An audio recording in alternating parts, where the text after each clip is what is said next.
So hello everyone and good morning सभी को। उम्मीद करता हूँ मेरी वॉइस प्रॉपर आ रही हुई सभी तक। एक बार कंफर्म करेंगे।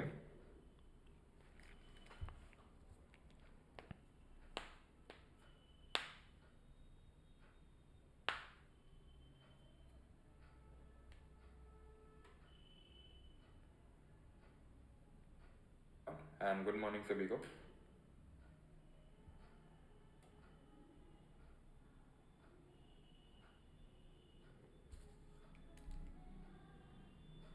चलिए, तो आज हम लोग का इकोनॉमिक्स का अगला लेक्चर रहने वाला है और आज के लेक्चर में हम लोग दो इंपॉर्टेंट चीज़ें पढ़ने वाले हैं। That is inflation and unemployment, जिसको हिंदी में बोलते हैं मुद्रास्फीति और बेरोजगारी। क्या मतलब सर, दुखती नस पे हाथ रख दिया। हाँ चलो, तो जो लोग बैच में हैं तो वो अपना, जो और हिंदी मीडियम से हैं तो वो अपना फाइल खोल लेंगे, ठीक है। पीडीएफ जो आपकी अपलोड करी गई है हिंदी में, राइट। बाकी हम लोग स्टार्ट करते हैं अभी, ठीक है। अच्छा, इन्फ्लेशन से आप क्या समझते हो? वैसे तो मैंने कल थोड़ा सा ये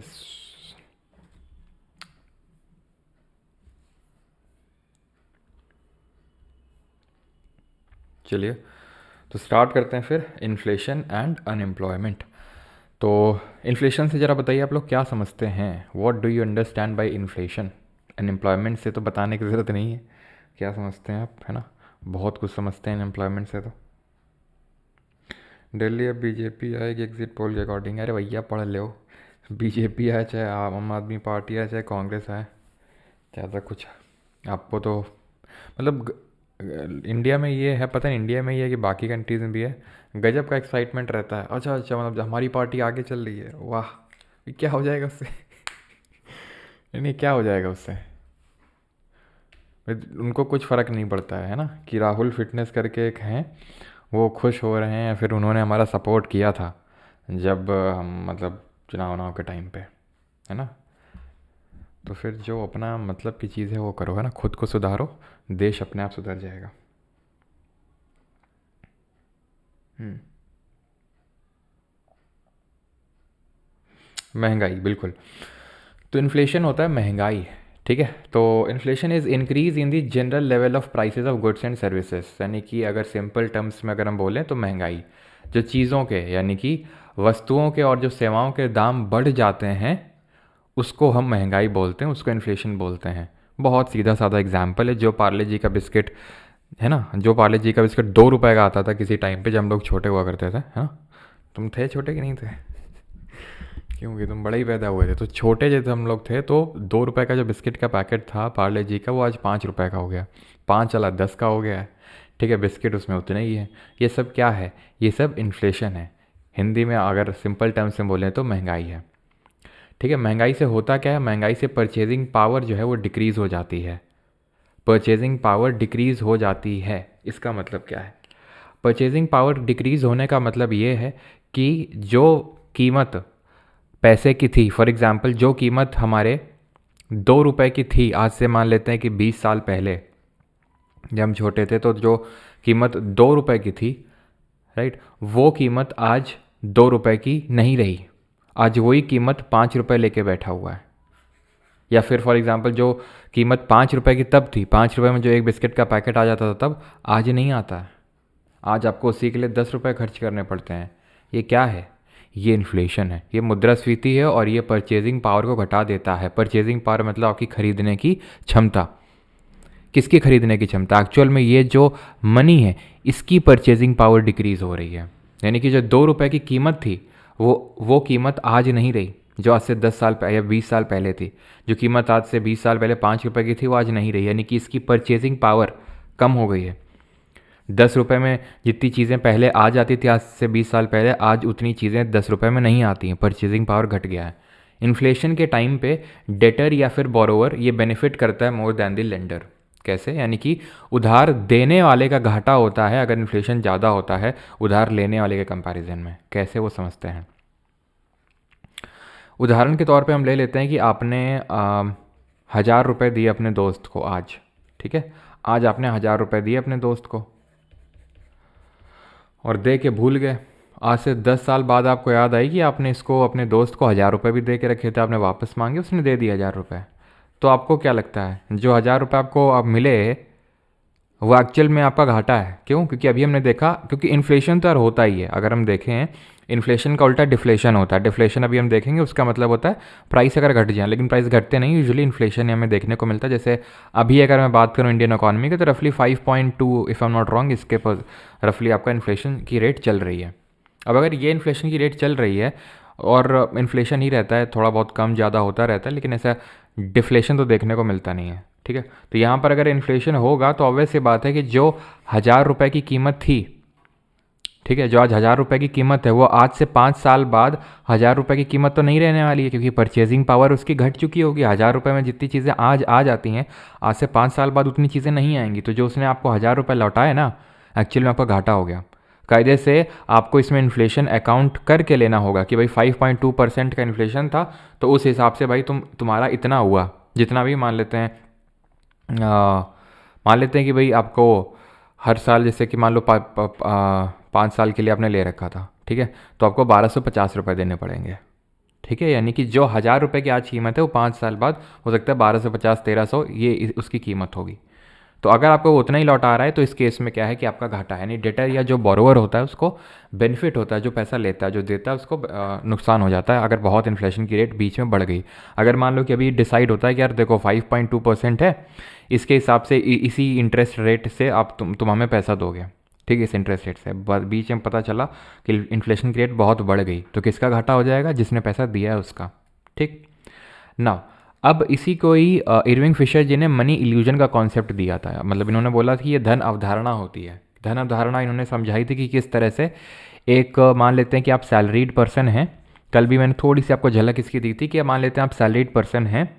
अगर आज आप मान लेते हैं कि, या फिर आप फादर का एग्जाम्पल ले लो कि अगर आज से वो 10 साल पहले, ठीक है, 10 साल पहले महीने का 30,000 रुपये कमाते थे, ठीक है, आज वो महीने का कमाते हैं 50,000 रुपये। तो आप सिर्फ इसको ऐसे नहीं देख सकते हैं, ठीक है, ऑब्जेक्टिव टर्म्स में कि यार देखो 30,000 से 50,000 सैलरी हो गई। हो सकता है एक्चुअल में, क्योंकि पिछले 10 साल में इतना इन्फ्लेशन का रेट आया हो कि जितनी चीज़ें 30,000 में आज से 10 साल पहले आ जाती थी, वो आज नहीं आ पाती हैं 50,000 में भी। तो एक्चुअल में सैलरी घट गई है आपकी, समझे आप, क्योंकि चीज़ों के दाम बढ़ गए हैं, और चीज़ों के दाम बढ़ने को क्या बोलते हैं? इन्फ्लेशन बोलते हैं। तो ये मनी इल्यूजन का कॉन्सेप्ट आपसे डायरेक्ट पूछेगा किसने दिया था? इरविंग फिशर जी ने दिया था। इसको हम बोल सकते हैं कि पॉपुलराइज़ किया था जॉन मिनार्ड गिनीस ने, जिनकी वो किताब हमने पढ़ी थी, कौन सी, जरा कमेंट में बताइए, जिनको फादर ऑफ मैक्रो इकोनॉमिक्स के नाम से जानते हैं, वो किस कंट्री से बिलोंग करते हैं। बाकी ये तो हम पढ़ ही चुके हैं कि किस तरह से जो इन्फ्लेशन नाम की हवा है उसको निकालना होता है। Nominal GDP upon real GDP into 100, इसी को हम प्राइस इंडेक्स भी बोल देते हैं, ठीक है। अब बाकी ये चीज़ तो मैं एक्सप्लेन कर चुका हूँ, लेंडर और डेटर वाला ये जो एग्जांपल है ये मैं आपको एक्सप्लेन कर चुका हूँ पीछे वाली स्लाइड में, ठीक है, ये वाली चीज़ भी हम देख चुके हैं। अब इन्होंने ये एक MV इक्वल टू PT करके थ्योरी दी थी, किसने? इरविंग फिशर ने। इसी को बोलते हैं क्वांटिटी थ्योरी ऑफ मनी, ठीक है। आई अगेन रिपीट, जो भी लोग यहाँ पर हिंदी मीडियम से हैं वो अपना वो निकाल के रखेंगे, मतलब जो भी हिंदी वाली PDF है, जैसे इसको हम बोलते हैं, क्या बोलेंगे इसको? इसको हम बोलेंगे हिंदी में क्या बोलेंगे इसको? क्वांटिटी थ्योरी ऑफ मनी को, पैसे का, इसको तो मनी इल्यूजन को तो धन अवधारणा का सिद्धांत है ये, ठीक है। तो अब यहाँ पर हम बात कर लेते हैं किसकी? मनी ये क्वांटिटी थ्योरी ऑफ मनी की। तो क्वांटिटी थ्योरी ऑफ मनी, ये जो अभी इक्वेशन है MV is equal to PT, actual में इरविंग फिशर जी ने ही इसको दिया था, जिसको हम क्वांटिटी थ्योरी ऑफ मनी बोलते हैं, जिसके अकॉर्डिंग यहाँ पे लेफ्ट साइड में जो चीज़ें, ये M है, ये V है, ये P है, ये T है, वो तो आपको भी दिख रहा है, लेकिन मतलब क्या है? M का मतलब है मनी सप्लाई। मनी सप्लाई का मतलब ये है कि हमारी इकोनॉमी में कितना पैसा सर्कुलेट हो रहा है, कितना पैसा घूम रहा है, वो है मनी सप्लाई। मान लेते हैं कि हमारी इकोनॉमी में 10 लाख करोड़ रुपए घूम रहा है, ठीक है, 1 लाख करोड़ रुपए घूम रहा है हमारी उसमें, तो ये 1 लाख करोड़, ये M है, ठीक। V का मतलब है velocity of circulation of money, velocity of circulation of money, ठीक है।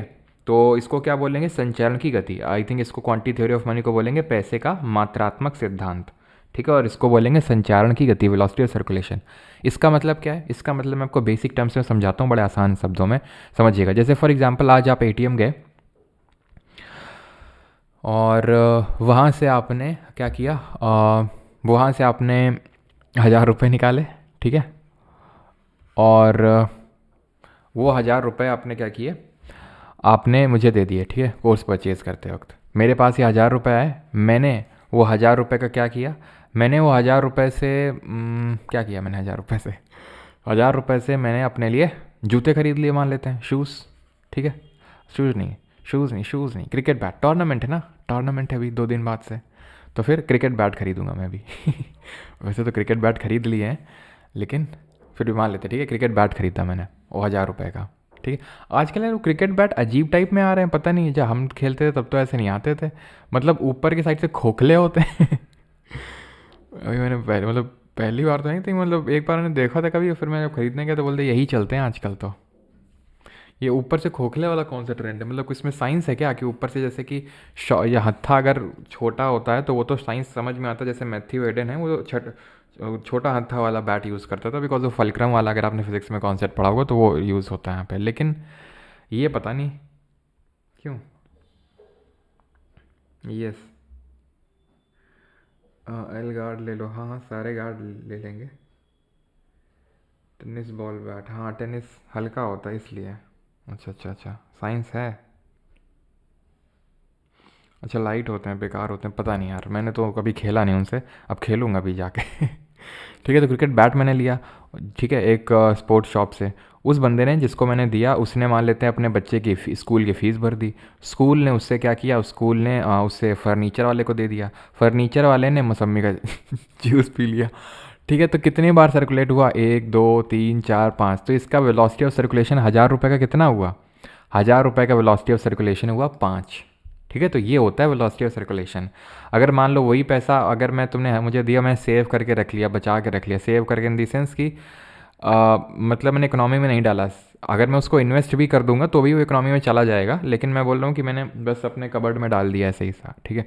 तो वो kind of velocity of circulation उसका कम हो जाएगा, क्योंकि वो घूम ही नहीं पाएगा इतना, वो तो पड़ा हुआ है, ठीक है। ऐसे ही पी क्या है यहाँ पे, देखो ये वाला जो साइड है ये मनी सप्लाई है पूरा, कितना वो कितनी बार घूम रहा है, ये बराबर होता है किसके, पी फॉर प्राइस लेवल, यानी कि चीज़ कितने में बेची जा रही है, वो कितना दाम है उसका, और कितनी बेची जा रही है, ये है प्राइस लेवल, और ये है transaction, all the goods and services sold with in an economy, जितने गुड्स एंड सर्विसेज जितने बेचे जा रहे हैं वो, और उनका प्राइस लेवल, ये बराबर होता है इसके। तो ये क्वांटिटी थ्योरी ऑफ मनी है, थोड़ा सा इसको भी ध्यान में रखिएगा, ठीक है।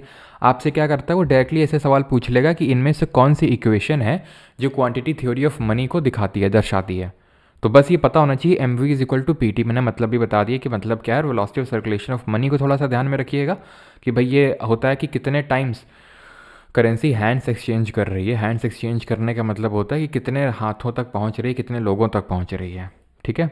अब आते हैं कि इन्फ्लेशन के टाइप्स क्या होते हैं ऑन द बेसिस ऑफ उसका रेट, ठीक है। इन्फ्लेशन को क्लासीफाई करने के डिफरेंट पैरामीटर्स हो सकते हैं, यहाँ पे पैरामीटर है उसका रेट कितना है, ठीक है। अभी हम देखेंगे कॉजेज़ क्या होते हैं इन्फ्लेशन के। तो टाइप्स होते हैं जैसे creeping, walking, running, galloping and hyper. Creeping होता है कि अगर आपका 3 से 4% का है तो ठीक है, क्रीप कर रहा है, ठीक है, रेंग रहा है, चल रहा है, वॉक कर रहा है। अगर 4 से 10 है, जैसे अभी 5.2 है, तो आप क्रीपिंग और वॉकिंग के मार्जिन पे आप रख सकते हो इंडिया का इन्फ्लेशन रेट, है ना, वॉकिंग। रनिंग का मतलब है 10 से 20%, गैलोपिंग का मतलब है कि बहुत ज़्यादा है 20 to 100%, और हाइपर इन्फ्लेशन का मतलब है 100%। तो बात ये आती है कि क्या 100% वाला इन्फ्लेशन ज़्यादा अच्छा होता है इसके कंपैरिजन में, और ये सबसे ख़राब होता है क्या, ऐसा नहीं है। देखो इन्फ्लेशन ऐसा आप ये नहीं बोल सकते हो अच्छा बेकार है, इन्फ्लेशन इज़ लाइक नमक, ये नमक की तरह है, तभी तक अच्छा है जब तक थोड़ी मात्रा में है, जैसे ही तुमने ज़्यादा किया और वो वैसे ही ख़राब हो गया सब्जी तुम्हारा, जो जिस भी चीज़ में डाला है तुमने, ठीक है, वैसे ही टेस्ट बिगड़ गया। और जितना ज़्यादा करता जाओगे उतना ही टेस्ट बिगड़ेगा, जितना ज़्यादा करते जाओगे उतना ही टेस्ट बिगड़ता जाएगा। इन्फ्लेशन की रेट अगर 4 से 7% के बीच में है, 8% के बीच में, ठीक है, लेकिन जैसे ही वो रनिंग वाले उसमें गया ना, अब ये आपका टेस्ट बिगड़ गया, और बिगड़ गया, भयंकर ख़राब हो गया टेस्ट अब आपका। इससे होता है कि आपने कभी कभी न्यूज़ में सुना होगा, जैसे कि श्रीलंका हमारा पड़ोसी देश, एक बार वेनेजुला में, कि भाई नोटों को तोल तोल के क्या किया जा रहा है, सामान दिया जा रहा है। क्यों नोटों को तोल के, क्यों? क्योंकि अब यहाँ पर हम समझेंगे कॉज ऑफ इन्फ्लेशन को, कि ये जो मुद्रास्फीति है इसके कारण क्या होते हैं। तो कारण 2 होते हैं, एक तो होता है डिमांड पुल और एक होता है कॉस्ट पुश, ठीक है। कौन से? डिमांड पुल और कॉस्ट पुश इन्फ्लेशन। तो यहाँ पर यानी कि इसको हिंदी में आई थिंक डिमांड पुल और कॉस्ट पुश ही बोलेंगे। तो डिमांड पुल होता है आपका डिमांड साइड इन्फ्लेशन, अब इसका मतलब क्या होता है कि पहले समझते हैं। तो डिमांड साइड का इन्फ्लेशन का मतलब ये है too many dollars chasing too many goods, जब बहुत ज़्यादा करेंसी हो जाए लेकिन उसके अवज में उतना सामान ना हो, तो है ना। आपने कई सारे इस तरह के वीडियोस देखे होंगे कि, है ना, या फिर हो सकता है आपके दिमाग में भी जॉब, हो सकता है अभी या फिर छोटे में आता हो दिमाग में कि गवर्नमेंट अगर पैसे बनाती है तो क्यों पैसे नहीं छाप देती है दबा दब दबा दब, सबको पैसे बांट दे, सबको अमीर कर दे, क्यों नहीं कर देती है। तो क्या होगा अगर सबको अमीर कर देगी, सबके पास हाथों में पैसा पहुंच गया लेकिन उसके एवज में गुड्स एंड सर्विसेज तो प्रोड्यूस नहीं हुआ। अभी अगर मान लो तुम्हारे पास 1,000 रुपये हैं, ठीक है, तो तुम सोच समझ के उसको खर्च करोगे कि भाई इतना 10,000 रुपये हो गए, तो और ज़्यादा तुम डिमांड करोगे कि मुझे 1 किलो टमाटर नहीं, अब मुझे 5 किलो टमाटर चाहिए, एक आधा किलो पनीर में काम नहीं चलेगा, भाई को 5 किलो पनीर चाहिए, भाई पूरा सबको पार्टी देगा। तो पनीर तो प्रोड्यूस ही नहीं हुआ ना उस अवज में, टमाटर तो प्रोड्यूस ही नहीं हुआ ना, तो फिर क्या होगा, क्योंकि सबके हाथों में पैसा आ चुका है, चीज़ कम है, ठीक है, चीज़ कम है, तो चीज़ों के दाम बढ़ाने पड़ेंगे जो बेच रहे हैं, और बोलेंगे भाई अगर हम 10 रुपये किलो में दे रहे हैं टमाटर, 1,000 किलो रुपए में देंगे, फिर होगा 5,000 किलो रुपए। हम समझो 5,000 रुपये किलो में टमाटर मिल रहा है तो झोली भर भर के रुपए देना पड़ेगा ना। तो वही होता है फिर, अगर ये बहुत ज़्यादा हो जाता है और ये इकोनॉमी के लिए बहुत ख़राब होता है।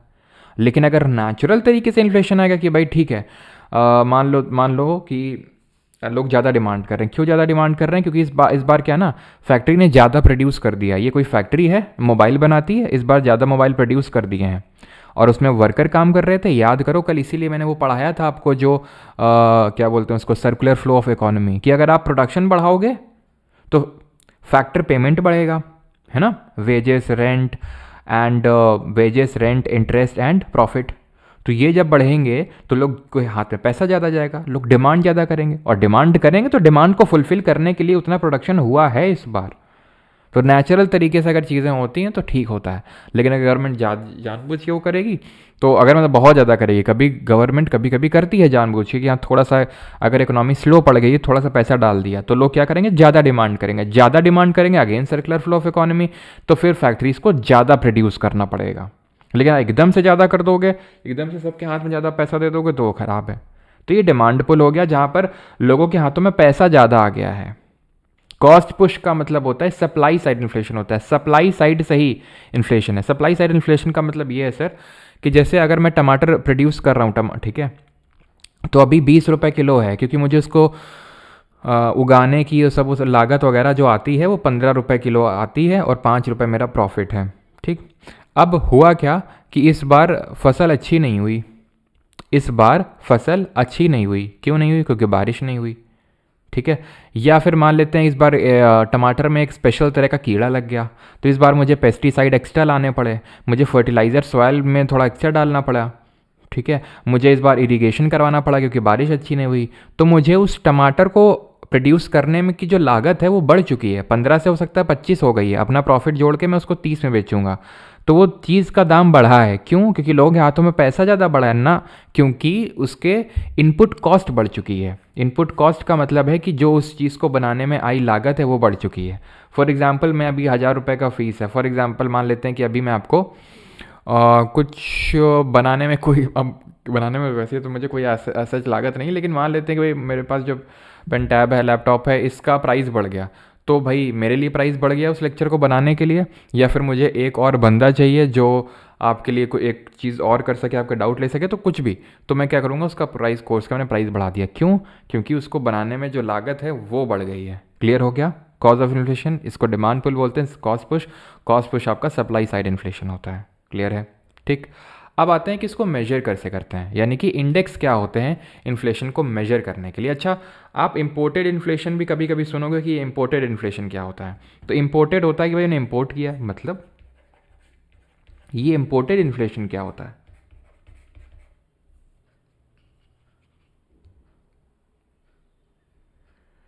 भाई प्लीज़ स्पैम मत किया करिए, एसएससी होता सर इस बार से ग्रुप डी साइंस हो जाएगी, नहीं हो पाएगी, ठीक है, नहीं हो पाएगी, क्योंकि है क्या ना कि एक सर्टन पॉइंट तक हो जाएगी, लेकिन मैं ये तो नहीं बोलूँगा कि भाई नहीं सब कुछ हो जाएगा, लेकिन हाँ एक काफ़ी हद तक आपकी वो सफाइस करेगी, ठीक है, काफ़ी हद तक वो सफाइस कर जाएगी आपका।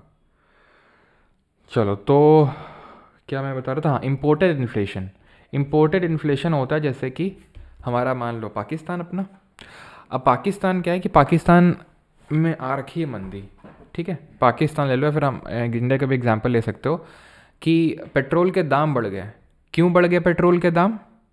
क्योंकि पेट्रोल को हम इंपोर्ट करते थे, और पेट्रोल और डीजल के जो क्रूड ऑयल कच्चा तेल है उसका मान लेते हैं कि रशिया यूक्रेन के बीच में युद्ध हो रहा है, उसकी वजह से सप्लाई कम हो गई है। तो सप्लाई कम हो गई है तो क्या है, सप्लाई कम होने की वजह से कॉस्ट पुश इन्फ्लेशन आ गया, या फिर सप्लाई साइड इन्फ्लेशन आ गया, जिसकी वजह से इन्फ्लेशन आ गया। वो इन्फ्लेशन हमने इंपोर्ट किया एक तरह से, imported inflation, simple. Index to measure the inflation, inflation को मेजर करने के लिए कुछ इंडेक्स हैं, इंडेक्स निर्धारित किए गए हैं। ये निर्धारित कर देखने के लिए कि भाई कहाँ पे कितना इन्फ्लेशन है। 2 इंडेक्स हैं, जो मैं बोल रहा हूँ उस पर ज़्यादा फोकस करना, जो लिखा है उस पर नहीं। अभी जो मैं बोल रहा हूँ सिर्फ उस पर 2 इंडेक्स हैं, WPI और CPI, होलसेल प्राइस इंडेक्स और कंज्यूमर प्राइस इंडेक्स, ठीक।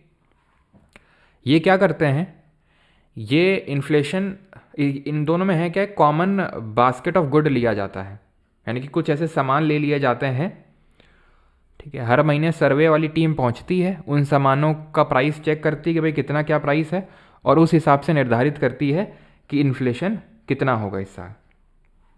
यानी कि वो क्या करते हैं, वो ऊपर लिखते हैं cost of fixed basket of goods, ठीक है, इन दी करेंट ईयर, इस साल, मतलब उस बास्केट ऑफ गुड का कितना प्राइस है, कितना क्या कॉस्ट है, अपॉन, मैं पूरा नहीं लिख रहा हूँ, cost of fixed basket of good in the base year. अब बेस ईयर तो आपको पता है, बेस ईयर हम क्यों निर्धारित करते हैं, ठीक है, बेस ईयर इनटू 100। तो ये हमें बता देता है कि कितना WPI चल रहा है। अब ये बास्केट ऑफ गुड क्या होता है, तो बास्केट ऑफ गुड होता है कि हम कुछ सामान ले लेते हैं। क्या सामान लेते हैं अभी देखते हैं, रुक जाओ। लेकिन WPI पहली बार 1942 में पब्लिश हुआ था, बेस ईयर इसका 2011-12 है, इसको निकालता ऑफिस ऑफ इकोनॉमिक एडवाइज़र है। ये चीज़ चलो हम बाद में भी पढ़ लेंगे, लेकिन सबसे पहले तो हम क्यों ना WPI CPI के बारे में अंतर ही समझ लें कि क्या अंतर होता है इनमें।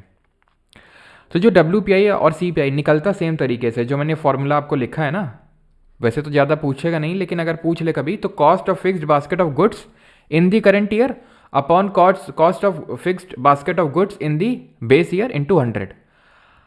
ये है WPI के लिए। और अगर CPI का पूछेगा तो गुड्स के आगे सर्विसेज भी लिख देगा, गुड्स एंड सर्विसेज। क्यों? क्योंकि WPI है वो सर्विसेज को कैप्चर नहीं करता है। मैं पढ़ा रहा हूँ आपको, कोर्स का प्राइस कितना बढ़ा है वो WPI कैप्चर नहीं करेगा। तो WPI क्या करेगा? कैप्चर। WPI अपने मतलब की चीज़ें करेगा। WPI में क्या क्या चीज़ें होती हैं? तो WPI में सबसे ज़्यादा जो वेटेज रखता है वो रखता है आपका मैन्युफैक्चर्ड गुड्स, ठीक है, मैन्युफैक्चर्ड गुड्स और फ्यूल एंड पावर, या फिर आप पहले इसमें प्राइमरी आर्टिकल कर लो, वेटेज के हिसाब से देख लेते हैं हम, ठीक है। प्राइमरी आर्टिकल में आपके फूड और नॉन फूड आर्टिकल आ जाएंगे, जैसे फूड आर्टिकल और मिनरल वगैरह सब आ जाते हैं, ठीक है, प्राइमरी आर्टिकल्स। और आ जाता है आपका फ्यूल एंड पावर, ठीक है। मैन्युफैक्चर्ड गुड का कितना वेटेज होता है इसमें? रफली 64.2%, ठीक है। प्राइमरी आर्टिकल की अगर बात करेंगे 22.6% रफली, और फ्यूल एंड पावर की अगर बात करेंगे 13.5%। क्या सर रट्टा मारना है? रट्टा नहीं, तो आप ये ऑर्डर याद रखना बस। CPI की जब बात करते हैं, कंज्यूमर प्राइस इंडेक्स की, सबसे ज़्यादा वेटेज होता है फूड एंड बेवरेजेस का, खाना और पीना का, ठीक है, food and beverages. Second number पे आता है आपका सेकंड नंबर पे आएगा आपका इसमें, अगर आप मिसलेनियस वाले को हटा देंगे तो मेनली हाउसिंग आता है। लेकिन बस इतना ध्यान रखना, तो फूड और बेवरेज का इसमें हाईएस्ट वेटेज होता है बस, ठीक है। हाउसिंग का इसमें होता है 10% ही मान सकते हो रफली, ठीक है। देन आपका इसमें फ्यूल एंड पावर का होता है कितना? फ्यूल एंड पावर का होता है इसमें 6.8%, यानी कि कम होता है। और भी होता है जैसे कि क्लोथिंग हो गया, ये पान मसाला हो गया, ये सब भी होते हैं, लेकिन सबका परसेंटेज हमें याद करने की ज़रूरत नहीं है, बस हमें ऑर्डर ध्यान रखना है। और क्या क्या ध्यान रखना है, ध्यान से समझना। WPI सर्विसेज को कैप्चर नहीं करता है, CPI करता है। तो यानी कि अगर हमें देखना है कि सर्विसेज जैसे मैं आपको सर्विस प्रोवाइड कर रहा हूँ, जो नाई है, जो मोची है, सब सर्विस दे रहे हैं अपनी अपनी, तो वो चीज़ का इन्फ्लेशन हमें CPI से पता चलेगा, पहला। दूसरा कि जो ये है WPI, इसका फुल फॉर्म क्या है? Wholesale price index. इसका क्या है? Consumer price index. तो ये क्या करता है? होलसेल लेवल पे चीज़ों को ट्रैक करता है। क्या? होलसेल लेवल पे इन्फ्लेशन को ट्रैक करता है। और वहीं पे CPI की अगर बात करें तो ये कंज्यूमर लेवल पे, कंज्यूमर मतलब कि रिटेल लेवल पे, कि दुकानदार से जो हम सामान खरीदते हैं, हम और आप जाकर, तो वो कितने में मिल रहा है, और अब पहले कितने मिल रहा था, अब कितने मिल रहा है, तो वो होता है आपका CPI। होलसेल का मतलब है जो हमारे दुकानदार जो थोक में माल खरीदते होंगे जहाँ से, तो वो होलसेल लेवल पे जब हम चेक करते हैं तो उसको हम बोलते हैं WPI। ठीक है, लिखा हुआ है check from consumer perspective, it is check from the wholesale perspective.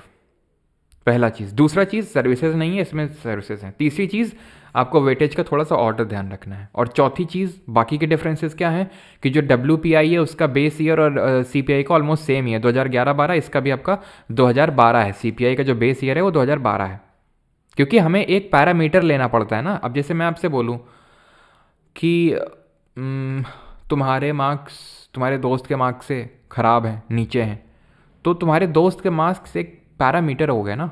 मैंने यानी कि एक स्टैंडर्ड सेट किया, तो वो पैरामीटर सेट करने के लिए एक बेस ईयर को निर्धारित करना ज़रूरी होता है। जैसे कि हमने रियल GDP को कैलकुलेट करते वक्त किया था, हमने कांस्टेंट ईयर माना था, तो वही है बेस ईयर। तो बेस ईयर मान लिया कि भाई इस साल इतना था, और बेस ईयर का जो हम प्राइस इंडेक्स मान के चलते हैं वो 100 मान लिया, जैसे हमने 100। अब इस 100 के बेसिस पे हम देखेंगे कि अभी कितना है, ठीक है, आगे कितना है, तो उस हिसाब से प्राइस इंडेक्स को कैलकुलेट किया जाता है 100 मान के। WPI को जो कैलकुलेट करता है वो है OEA, office of economic adviser, जो कि ministry of commerce and industry के तहत आता है। ठीक है, और ये डिपार्टमेंट है इसका DPIIT, डिपार्टमेंट ऑफ, कोई बताएगा फुल फॉर्म इसका क्या है DPIIT का? बताओ जल्दी से। और CPI की अगर बात करेंगे तो बेस ईयर इसका 2012 ही रहेगा, लेकिन अगर इसकी बात करेंगे कैलकुलेट कौन करता है, तो इसको कैलकुलेट करता है NSO, नेशनल स्टैटिस्टिकल ऑफिस।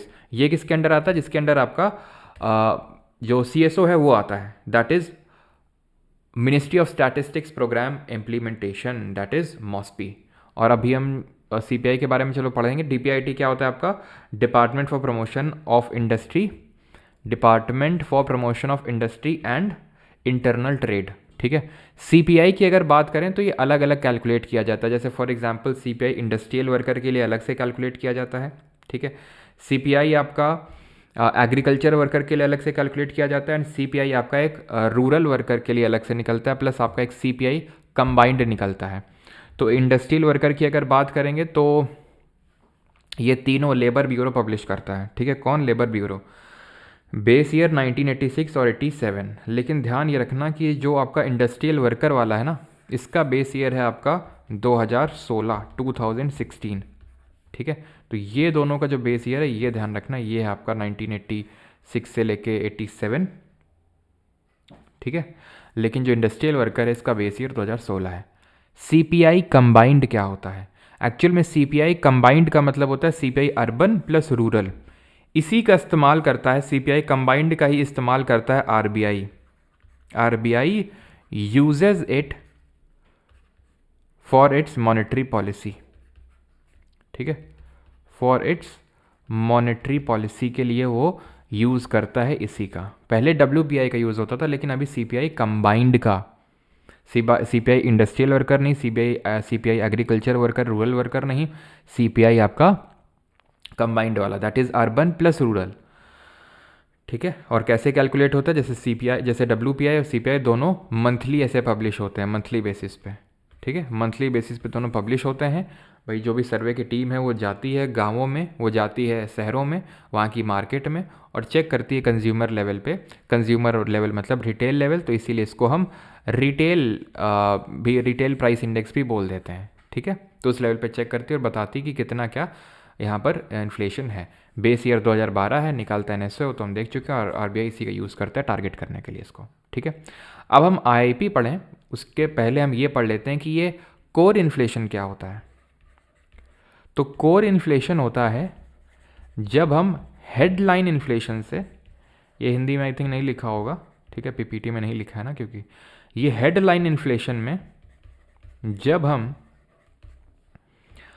अपनी बास्केट से, भाई सीपीआई डब्ल्यूपीआई क्या है कि हम प्राइस चेंज को नोटिस कर रहे हैं कुछ स्पेसिफिक बास्केट में, या फिर उनका हम वेटेड एवरेज ले रहे हैं, ठीक है। वेटेड एवरेज का मतलब है हमने डिफरेंट वेट असाइन कर रखा है ना, मैन्युफैक्चर्ड गुड को 64%, प्राइमरी आर्टिकल को 22.6%, तो ये उनका अलग अलग वेट है। तो उसके लिए फॉर्मूला होता है, जो मतलब आपसे पूछेगा नहीं, बस मैं ऐसे लिख रहा हूँ, ठीक है, इस तरह से फॉर्मूला होता है उसके लिए अलग से, ठीक है, जहाँ पर ये आपका क्या बोलते हैं वेट जो है वो है, कितना वेट उसको दिया जा रहा है और ये उसकी डेटा वैल्यू है, तो वो खैर आपसे पूछेगा नहीं, लेकिन ये ध्यान रखिएगा। तो ये हमने अपनी बास्केट से अगर हम वोलेटाइल गुड्स को हटा दें, वोलेटाइल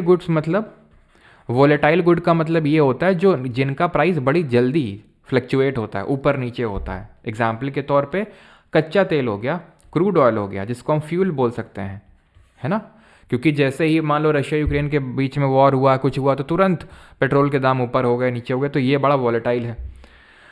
जो फूड आइटम्स हैं वो भी वोलेटाइल होते हैं। बारिश अच्छी नहीं हुई, फसल ख़राब हो गई, तो पता चला एकदम से, आपने देखा टमाटर, अभी पता चला कि अभी प्याज एकदम सस्ता है, पता चला थोड़े टाइम पे एकदम आसमान छू रहा है प्राइस, तो ऐसों को बोलते हैं वोलेटाइल गुड्स। तो अगर उन गुड्स को अपनी बास्केट से हटा दें तो हमें मिल जाता है कोर इन्फ्लेशन। हेडलाइन इन्फ्लेशन क्या होता है? ये नॉर्मल इन्फ्लेशन जो हम सीपीआई में भी निकाल लेते हैं वो नॉर्मल है। हेडलाइन क्यों बोलते हैं? क्योंकि हमारी जो इसका यही रीज़न है कि जो एक्चुअल में जो न्यूज़पेपर्स वगैरह की या फिर जो न्यूज़ टीवी जो होते हैं हमारे न्यूज़ चैनल्स, उनकी हेडलाइन में इसी इन्फ्लेशन को दिखाया जाता है, सब कुछ मिला के, फूड एंड ये जो फ्यूल है सबको मिला के। लेकिन अगर अब इनको हटा दें, हेडलाइन जो बनाता है इन्फ्लेशन, हेडलाइन इन्फ्लेशन से, तो वो कोर इन्फ्लेशन कहलाएगा, ठीक है। अब ये आईआईपी क्या होता है? तो जो हमारा डब्ल्यूपीआई और सीपीआई है वो प्राइस चेंज पे फोकस करता है, ठीक है। जो हमारा डब्ल्यूपीआई और सीपीआई है, यहाँ तक पहले तो ये बताओ, यहाँ तक सबको क्लियर है कि नहीं है? किसी को यहाँ तक कोई डाउट तो नहीं?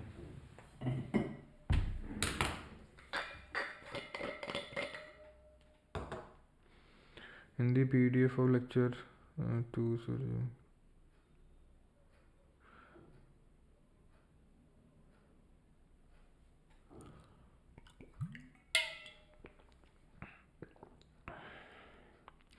Vilgax arc level of income injection, और चलो बताते हैं विलगैक्स, रुक जाओ भी, ठीक है, ये ख़त्म होने दो।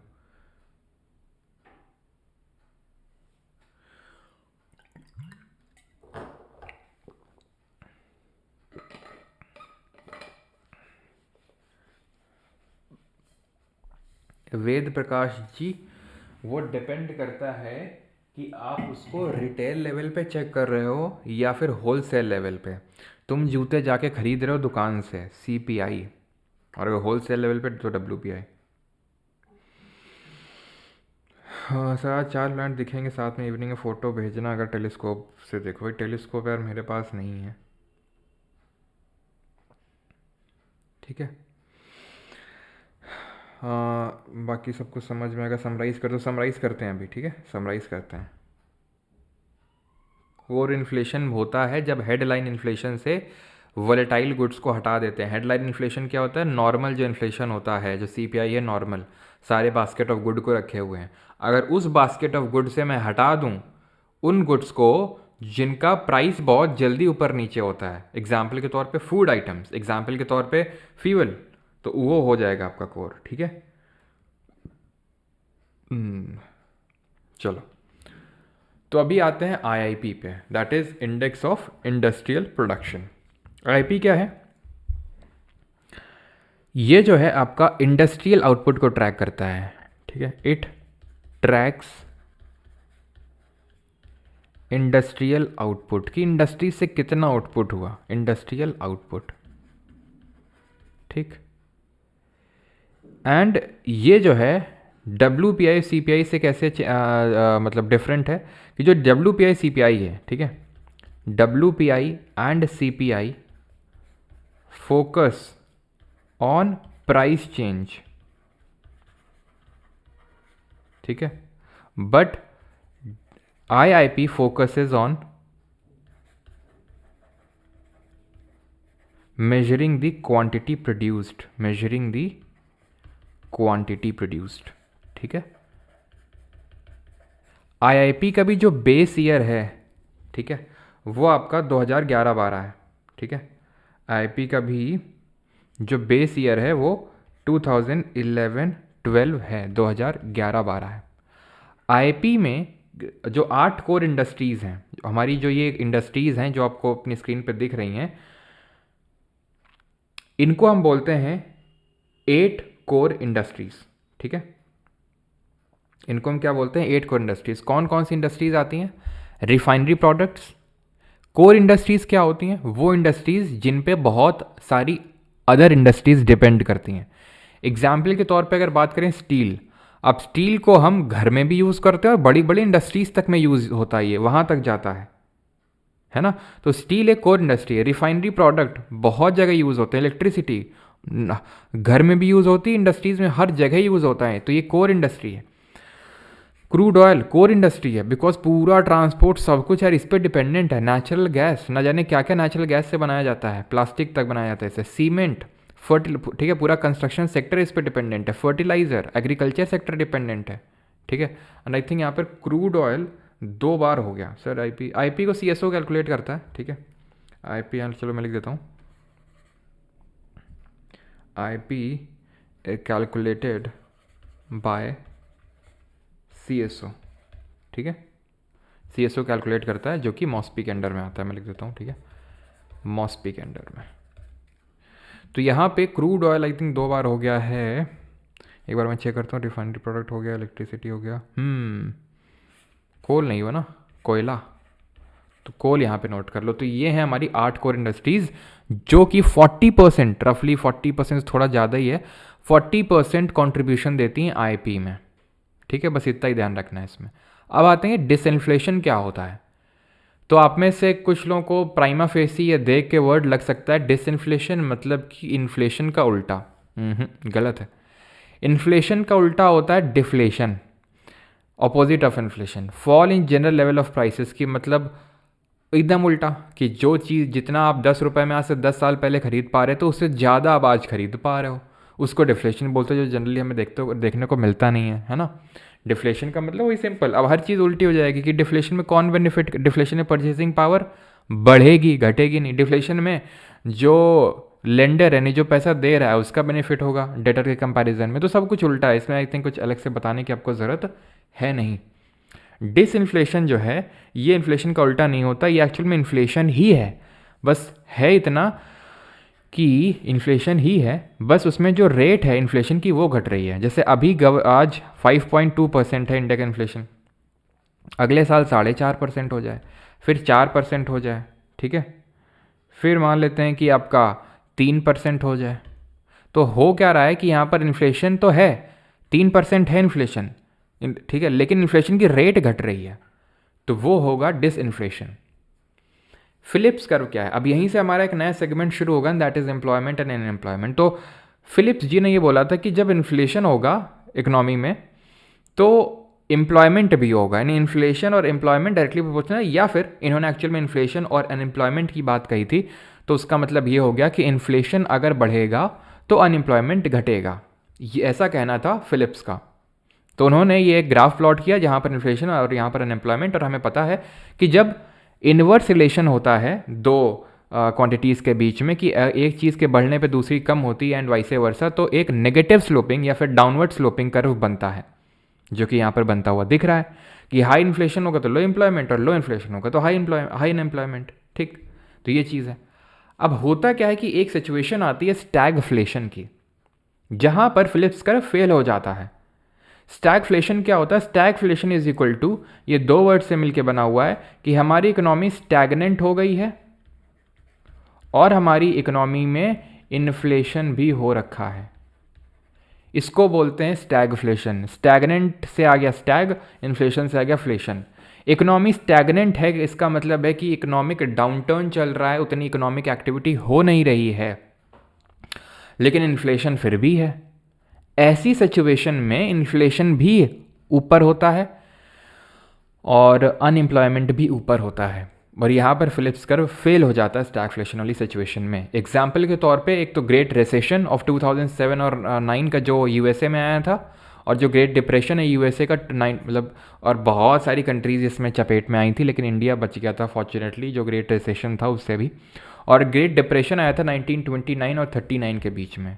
अंतर क्या है रिसेशन और डिप्रेशन में? कोई ज़्यादा खासा अंतर है नहीं, बस ये है कि डिप्रेशन जो है थोड़ी सेवियर कंडीशन होती है रिसेशंस के कंपैरिजन में, है ना। मतलब थोड़ा आप ये बोल सकते हो कि हाई डिग्री ऑफ बुखार है, ये थोड़े लेवल का बुखार है। वैसे रिसेशन भी होता है आपका इकोनॉमिक डाउन टर्न, ठीक है। इकोनॉमिक डाउन टर्न का मतलब है कि इकोनॉमिक एक्टिविटी हो नहीं रही है, लोगों की जॉब चली गई है, ये सारी चीज़ें हैं, और इन्फ्लेशन भी हो रखा है। तो ऐसे केस में फिलिप्स कर्व फेल हो जाता है, स्टैगफ्लेशन, स्टैगनेंट प्लस इन्फ्लेशन। यहाँ तक सारी चीज़ें आई होप क्लियर होंगी। अब हम देखते हैं कि ये अनएम्प्लॉयमेंट क्या होता है, बेरोजगारी क्या होती है, ठीक है। और कोई रोएगा नहीं भाई, है। तो unemployment it refers to a situation where a person actively searches for the job but unable to find the work, ठीक है। और मतलब अभी चलो, मैं अभी एक वीडियो आई थिंक मुझे भेजा था किसी ने, ठीक है। एंड दैट वाज अभी एसएससी जेई जो अभी रिज़ल्ट आया है उसमें ऑल इंडिया रैंक 1 आई है, ठीक है। तो नहीं हुआ तो मैं वीडियो पोस्ट करूँगा अभी टेलीग्राम पे, तो आप देखिएगा। मतलब वो अपना ही स्टूडेंट है, ठीक है। उसने सच, क्योंकि मैं गूगल फॉर्म वगैरह तो अभी तक भरवाता नहीं हूँ, तो सच पता नहीं चला था मुझे, तो कहीं और प्लेटफॉर्म पे इंटरव्यू में उसने बोला होगा कि मतलब जीके वगैरह पूरी तरह से मैंने परमार सर से ही किया था। तो मतलब वो वेस्ट बंगाल से स्टूडेंट, एंड ही वॉज टैमरिंग। तो मतलब वही मुझे लगा कि लोग कितनी टफ़ कंडीशंस में भी चीज़ें करके और मतलब पढ़ाई कर रहे हैं और स्ट्रगल कर रहे हैं, टफ फाइट मार रहे हैं, और ऑल इंडिया रैंक 1 लाना, ठीक है। एंड इस कंडीशन में तो काफ़ी एक मतलब वो होता है, मेंटली भले आपको नॉर्मल लग सकता है, लेकिन मेंटली जो होता है ना आप पे काफ़ी वो होता है, प्रेशर होता है, ठीक है। खैर चलो, तो मैं पोस्ट करूँगा, आप देखिएगा, है ना। थोड़ा सा काफ़ी मोटिवेशनल टाइप है इसलिए। सर मिनिस्ट्रीज़ करवा दो सारी एक बार। मिनिस्ट्रीज़ करवाने का मतलब क्या है? हम्म? किस सेंस से? चलो सर इस पर बात ना करो, प्रैक्टिस कर रहा हूँ। चलो कोई नहीं, ये अन हट जाएगा, ठीक है। कुछ टाइम बाद तुम लोग भी एम्प्लॉयड हो जाओगे।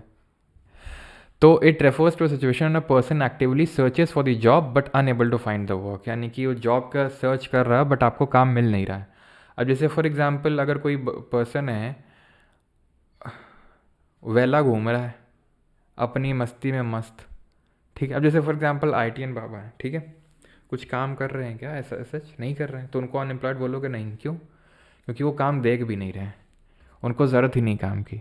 अगर आप काम लेना चाहते हो, काम करना चाहते हो, इकोनॉमिक एक्टिविटी का हिस्सा बनना चाहते हो, लेकिन तब आपको जॉब नहीं मिल रही है, देन आप अनएम्प्लॉयड हो। एनएसएसओ जो है, that is national sample survey organisation, ये 3 मेथड्स यूज़ करता है, या फिर 3 अप्रोचेस हैं इसका अनएम्प्लॉयमेंट मेजर करने का। एक तो होता है यूजुअल स्टेटस अप्रोच, ध्यान रखना। यूजुअल स्टेटस अप्रोच में ईयरली ट्रैकिंग करी जाती है कितने लोग अनएम्प्लॉयड हैं। और अभी हम लोग देखेंगे डिफरेंट टाइप्स ऑफ अनएम्प्लॉयमेंट, तो आप देखिएगा कि आप किस में फॉल होते हैं, ठीक है। एक होता है आपका current weekly status approach, current weekly status approach, ठीक है। और तीसरा होता है आपका डेली स्टेटस अप्रोच, ठीक है। डेली स्टेटस अप्रोच समझ आ गया होगा आपको आई थिंक, कि अगर यूजुअल स्टेटस का मतलब है कि ईयरली बेसिस पे ट्रैकिंग हो रही है, तो वीकली का मतलब हो गया वीकली बेसिस पे, और इसका मतलब है कि डेली बेसिस पे ट्रैकिंग हो रही है। इसके अलावा चौथा कुछ नहीं होता है। तो आपसे पूछ ले कि भाई इनमें से क्या है क्या नहीं है, यूजुअली तो ऐसे पूछता है क्या नहीं है, तो आपको ये पता होना चाहिए कि तो यूजुअल स्टेटस अप्रोच होता है, करंट वीकली स्टेटस अप्रोच होता है, और डेली स्टेटस अप्रोच होता है, ठीक है। 3 मेथड्स होते हैं to measure the unemployment by NSSO. अब आते हैं अपने आखिरी टॉपिक पर, that is types of unemployment, कितने तरह की बेरोजगारी होती है। तो उसमें से पहला है स्ट्रक्चरल अनएम्प्लॉयमेंट, हिंदी में बोले तो संरचनात्मक बेरोजगारी। ये कौन सी बेरोजगारी होती है? There is a mismatch between worker skill and availability of job. इसका मतलब ये होता है कि जो स्किल आपके पास है जो स्किल आपके पास है वो सफिशेंट नहीं है उस जॉब के लिए। यानी जॉब डिमांड करती है कि आपको, मान लेते हैं कि कंप्यूटर टाइपिंग आनी चाहिए लेकिन आपको टाइपिंग नहीं आती है, आप स्ट्रक्चरली अनएम्प्लॉयड हैं। जॉब डिमांड करती है आपको कि भाई आपको एक्सेल में काम आना चाहिए, आपको ये चैट जीपीटी और डीप सीक यूज़ करने आना चाहिए, इसका यूज़ करने आना चाहिए, आपको नहीं आता, उसका यूज़ करके कैसे आप एक्सेल और एम एस पावर पॉइंट पर काम करोगे। तो दैट इज़ आपका स्किल कमज़ोर है, जो स्किल चाहिए। यानी काइंड ऑफ स्किल गैप जब होता है ना, तो आपका स्ट्रक्चरल अनएम्प्लॉयमेंट या फिर संरचनात्मक बेरोजगारी होती है। जैसे फॉर एग्जांपल कब होता है, जब टेक्नोलॉजिकल एडवांसमेंट होते हैं, like machinery replacement and so on. ठीक है, दूसरा है हमारा, इसको हम बाद में देखेंगे, दूसरा है हमारा फ्रिक्शनल अनएम्प्लॉयमेंट। इसको देखना है तो देख सकते हो, एजुकेटेड अनएम्प्लॉयमेंट है ये, उसको हम डिग्री अनएम्प्लॉयमेंट भी बोलते हैं। ये यूजुअली हमें शहरों में देखने को मिलता है, जहाँ पर डिग्री होल्डर्स को भी, जो एजुकेटेड यूथ है उसको एम्प्लॉयमेंट नहीं मिलता है, उसको हम बोलते हैं एजुकेटेड अनएम्प्लॉयमेंट। पढ़े लिखे हैं, पढ़ाई लिखाई है, डिग्री भी है, सब कुछ है, लेकिन फिर भी अनएम्प्लॉयड हैं। ये यूजुअली हमें इंडिया में देखने को मिलता है, और खासकर अर्बन पार्ट में। तीसरा है फ्रिक्शनल अनएम्प्लॉयमेंट, हिंदी में बोले तो घर्षण बेरोजगारी, type of unemployment while searching for a new job. यानी कि आपके पास जॉब तो है लेकिन आप नई जॉब में स्विच करना चाहते हो। जैसे एग्जाम्पल के तौर पे मैं आपसे बोलूँ कि आपका एसएससी में के थ्रू जॉब लग गया, आपके मेंस में आए हैं 325 नंबर, 325 में आपको जो एएसओ इन सीएसएस या फिर एएसओ इन एमईए का सपना आपने देखा था वो आपको मिला नहीं, तो वो आपने अभी, ठीक है, टेम्परली आपने क्या किया कि ठीक है ज्वाइन तो कर लिया है, लेकिन आप पढ़ाई किसके लिए कर रहे हैं, या फिर आप पढ़ाई मतलब ज्वाइन कर लिया लेकिन आपने अभी थोड़ा टाइम के लिए क्या बोलते हैं लीव ले रखी है, और अभी आप पढ़ाई कर रहे हैं उसके लिए एएसओ एन एमई के लिए, फिर आपका सिलेक्शन होता है एसएससी में, फिर मान लेते हैं आप यूपीएससी की तैयारी करना चाहते हैं, आप लीव में हैं अभी, तो आप अनएम्प्लॉयड हैं। लेकिन वो अनएम्प्लॉय, या फिर अपनी जॉब से आपने रिज़ाइन दे दिया कि मुझे इसलिए दे दिया क्योंकि अब मुझे जॉब अच्छी नहीं लग रही, मैं दूसरे में जाऊँगा। तो ऐसा नहीं है कि आपको जॉब मिल नहीं सकती है, फिर है नहीं आपके पास है, लेकिन आप बेटर प्रॉस्पेक्ट्स के लिए जॉब जब स्विच करते हैं एक जॉब से दूसरे जॉब में, तो वो जो बीच का टाइम होता है उसको बोलते हैं frictional unemployment, also known as search unemployment. Because आप नई जॉब की सर्च में हैं इसलिए आप अनएम्प्लॉयड हैं। वैसे तो आप चाहें तो आपको काम मिल सकता है कुछ भी, लेकिन आप नई जॉब की सर्च में हैं। ठीक है, डिस्गाइज्ड अनएम्प्लॉयमेंट, हिंदी में बोले तो प्रच्छन्न बेरोजगारी, ये होता है, इसको हम हिडन अनएम्प्लॉयमेंट बोलते हैं, जहाँ पर है छिपी हुई बेरोजगारी। When some people seem to be employed but are not, यानी कि जहाँ पर ऐसा लगता है कि एम्प्लॉयड हैं लोग लेकिन एक्चुअल में वो एम्प्लॉयड नहीं है। क्यों? क्योंकि वो कुछ, उनकी जो मार्जिनल प्रोडक्टिविटी है वो ज़ीरो है। मार्जिनल प्रोडक्टिविटी ज़ीरो है, इसका मतलब ये होता है कि वो बंदा कुछ भी ऐसा प्रोडक्टिव नहीं कर रहा है, कुछ भी एड ऑन नहीं कर रहा है। ये हमें एग्रीकल्चर सेक्टर में देखने को मिलता है। मेनली इंडिया के एग्रीकल्चर सेक्टर में क्या होता है कि पता चला फैमिली में 8 लोग हैं और 8 के 8 एक छोटी सी ज़मीन है उनके पास, या मान लेते हैं 6 लोग हैं, इस छोटी सी ज़मीन पे काम कर रहे हैं। ठीक, छोटी सी ज़मीन पे काम कर रहे हैं, और मान लेते हैं कि 1 क्विंटल जो है गेहूँ यहाँ से वीट प्रोड्यूस करते हैं। ये बताइए जरा, मैंने बोला 1 क्विंटल गेहूँ प्रोड्यूस करते हैं, ये फ्लो कॉन्सेप्ट हुआ या स्टॉक कॉन्सेप्ट हुआ? कमेंट करके बताओ जल्दी से। तो 1 क्विंटल गेहूँ प्रोड्यूस करते हैं ये, ठीक है, और मैंने किया क्या कि मैंने इन दोनों को हटा दिया, तो भी इस फील्ड से 1 क्विंटल गेहूँ ही प्रोड्यूस हो रहा है। इसका मतलब ये जो दोनों थे, ठीक है, ये, और फिर मैंने इसको हटा दिया तो क्या हुआ कि 1 क्विंटल से थोड़ा कम हो गया। तो मैं ये जान गया कि भाई ये जो दोनों थे ना, ये लग तो रहा था कि काम कर रहे हैं लेकिन एक्चुअल में कर नहीं रहे हैं, क्योंकि इनकी वजह से प्रोडक्टिविटी में कुछ अंतर आया नहीं है। बस है क्या कि लगे हुए हैं, क्योंकि इनके पास कोई एम्प्लॉयमेंट है नहीं, तो खुरपी लेके कोने में ये भी लगे हुए हैं घास छीलने में। समझ गए? तो इसको बोलते हैं डिस्गाइज अनएम्प्लॉयमेंट, कि लग तो रहा है कि भाई हाँ देखो यार 7-8 लोग सब लगे तो हुए एग्रीकल्चरल एक्टिविटी में, लेकिन एक्चुअल में लगे इसलिए हैं क्योंकि उनके पास कोई और एम्प्लॉय नहीं, कोई और चारा भी नहीं, तो और करेंगे भी क्या, तो उसी में फील्ड में लगे हुए वो। ठीक है, फ्लो कॉन्सेप्ट है बिल्कुल। क्यों? क्योंकि 1 क्विंटल गेहूँ कितने, एक दिन में, एक हफ्ते में, एक महीने में, एक साल में कैसा प्रोड्यूस किया, तो एक पीरियड ऑफ टाइम को स्पेसिफाई करना ज़रूरी है यहाँ पर, इसलिए ये फ्लो कॉन्सेप्ट होगा। स्टॉक ऐसे हो सकता है। ठीक है, मैं अगर बोल दूं कि भाई इनके भंडारण में, इनके घर में कितना अनाज पड़ा हुआ है, वो स्टॉक कॉन्सेप्ट हो जाएगा। भाई वो बोलेंगे 1 10, अब चाहे एक दिन में एक महीने में उससे थोड़ी ना फ़र्क पड़ता है, मुझे फर्क नहीं पड़ता, ठीक है, कि कितने टाइम में डिपॉजिट किया है। फर्क तो इस बात से पड़ता है कि कितना है, तो स्टॉक होगा ये, कि कितना उनके पास भंडारण है, लेकिन कितना प्रोड्यूस किया है वो फ्लो कॉन्सेप्ट होगा। ठीक है, क्लियर। कुछ और ही काम कर रहे हैं हाँ, वो कुछ और भी काम कर सकते हैं, हो सकता है खेत में लगे हों, लेकिन खेत में झाड़ी के पीछे जाके झाड़ी साफ कर रहे हो, मतलब वो झाड़ी खुरपी लेके, झाड़ी बहुत लग जाती है ना जब, तो आपने देखा हो खेत में, तो वो झाड़ साफ कर रहे हैं, तो ये भी हो सकता है। तो इसको भी मार्जिनल डिस्गाइज अनएम्प्लॉयमेंट बोलेंगे।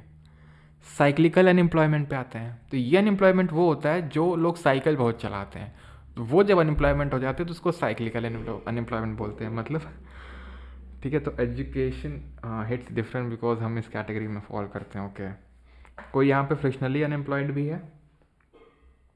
हम्म, क्यों भाई?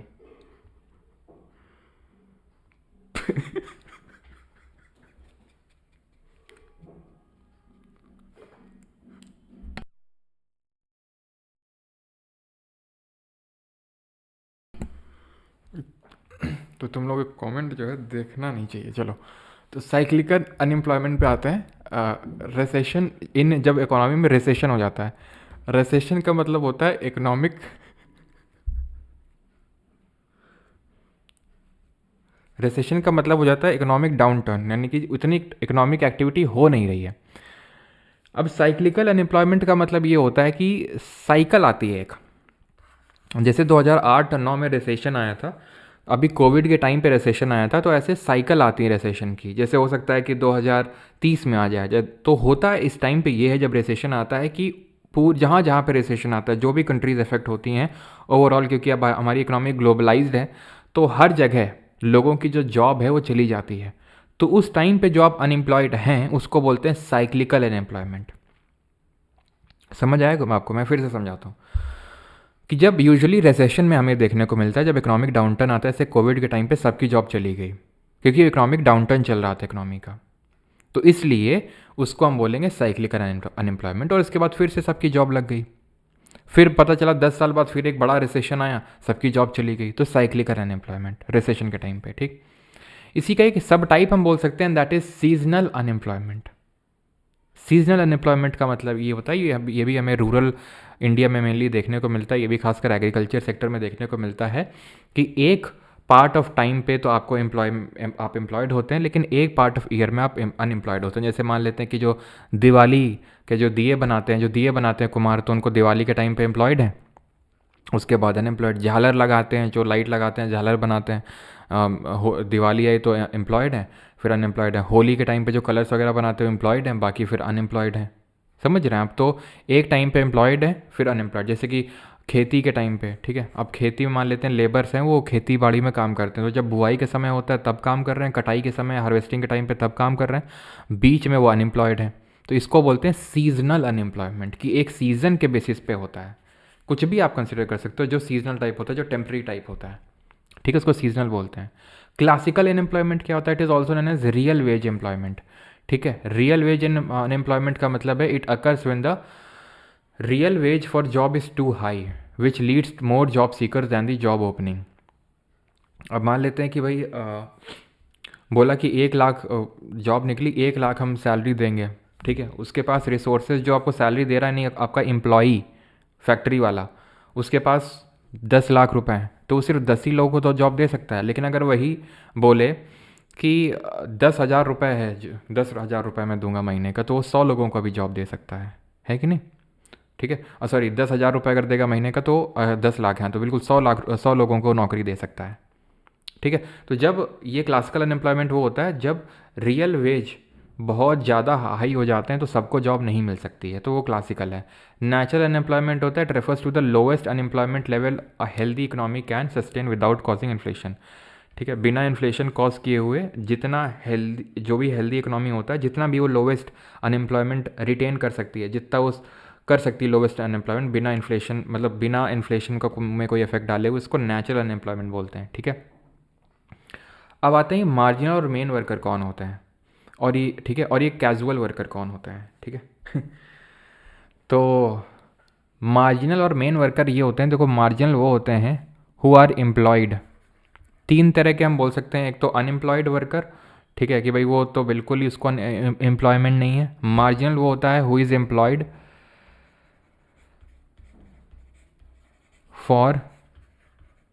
फॉर लेस दैन 6 months, और डेज में अगर पूछेगा तो 183 डेज। और मेन वर्कर कौन होता है? Who is employed for more than 6 months और मोर देन 183 डेज। समझ आ गई बात? 106 महीने से अगर कम आप एम्प्लॉयड हैं तो आप जैसे कि जो हमारे सीजनली जो अनएम्प्लॉयड होते हैं यूजुअली मार्जिनली कैटेगरी में फॉल करेंगे। कैजुअल वर्कर कौन होता है? वर्कर का तरीका थोड़ा कैजुअल है। कैजुअल वर्कर वो होते हैं जिनका काम करने का तरीका थोड़ा कैजुअल होता है, जिनका बैठने का तरीका थोड़ा कैजुअल होता है। तो कैजुअल वर्कर वो होते हैं जो कि एज अ कॉन्ट्रैक्ट बेसिस पे वर्क कर रहे हैं। जैसे कि आप मेरे पास आए, सर हमें जॉब की नीड है, सर कुछ काम दे दीजिए सर। तो हमने कहा कि बेटा ऐसा करो, एप्लीकेशन पे ये कुछ क्वेश्चन हैं अपलोड कर दो तुम, ठीक है, और हम तुम्हें इतना रुपए देंगे। आगे का हम बता नहीं सकते क्योंकि ये परमानेंट टाइप की जॉब नहीं है, क्वेश्चंस की नीड है, अभी आप चाहो तो क्वेश्चन अपलोड कर सकते हो। तो आप कैजुअल वर्कर होगे क्योंकि आपका काम करने का तरीका थोड़ा कैजुअल है, मतलब आप कॉन्ट्रैक्ट बेसिस पे काम कर रहे हो, ठीक है, तो उनको कैजुअल वर्कर बोलते हैं। ऑर्गेनाइज्ड और अनऑर्गेनाइज ये सेक्टर क्या होता है इकोनॉमी का? ऑर्गेनाइज्ड अनऑर्गेनाइज का मतलब होता है, देखिए जैसे आपने देखा होगा जिनका पढ़ाने का तरीका थोड़ा कैजुअल हो, कैजुअल टीचर अच्छा।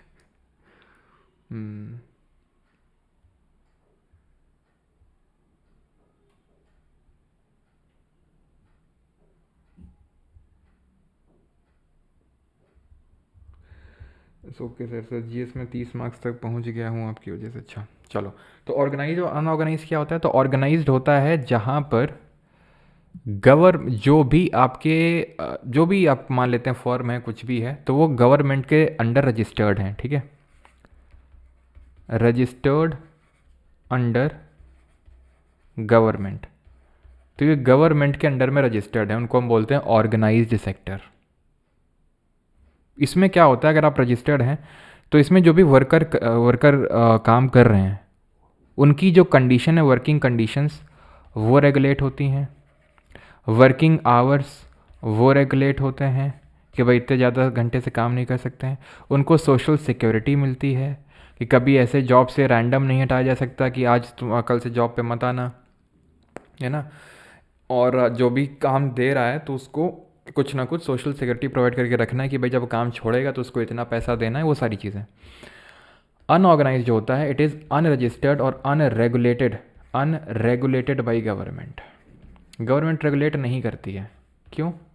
क्योंकि उसके अंडर रेगुलेशन में आते नहीं। जैसे मान लेते हैं कि किराने की दुकान है, तो किराने की दुकान पे बच्चे से आप 12 घंटे भी काम करवा सकते हो, ठीक है। क्या सोशल सिक्योरिटी कुछ होती है उनकी? कुछ नहीं होती है, क्योंकि गवर्नमेंट रेगुलेट नहीं कर रही उसको। और इंडिया, ठीक है, मान लो कि पानी बताशिया आले में जो रेडी कोई लगा रहा है उसको बोला है किसी ने ठेलिया लेके जाओ सुबह से और रात में आना, तो कोई रेगुलेट कर रहा है? उसको नहीं कर रहा है। तो यहाँ पे आप ये समझ लो कि जो 90% हमारा वर्किंग क्लास है, जो लेबर फोर्स है, वो आपका अनऑर्गेनाइज सेक्टर में ही काम करता है। ऑर्गेनाइज में तो सिर्फ 10% या उससे कम है।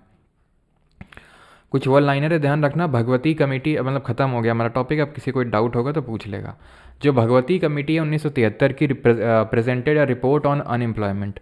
The committee was officially named the task force on employment and income distribution. तो ध्यान रखना, ये भगवती कमेटी कौन सी कमेटी है? आपसे पूछ लेकर डायरेक्टली कब बनी थी, किस पे थी? तो 1973 में बनी थी, अनएम्प्लॉयमेंट पे बनी थी, ठीक है।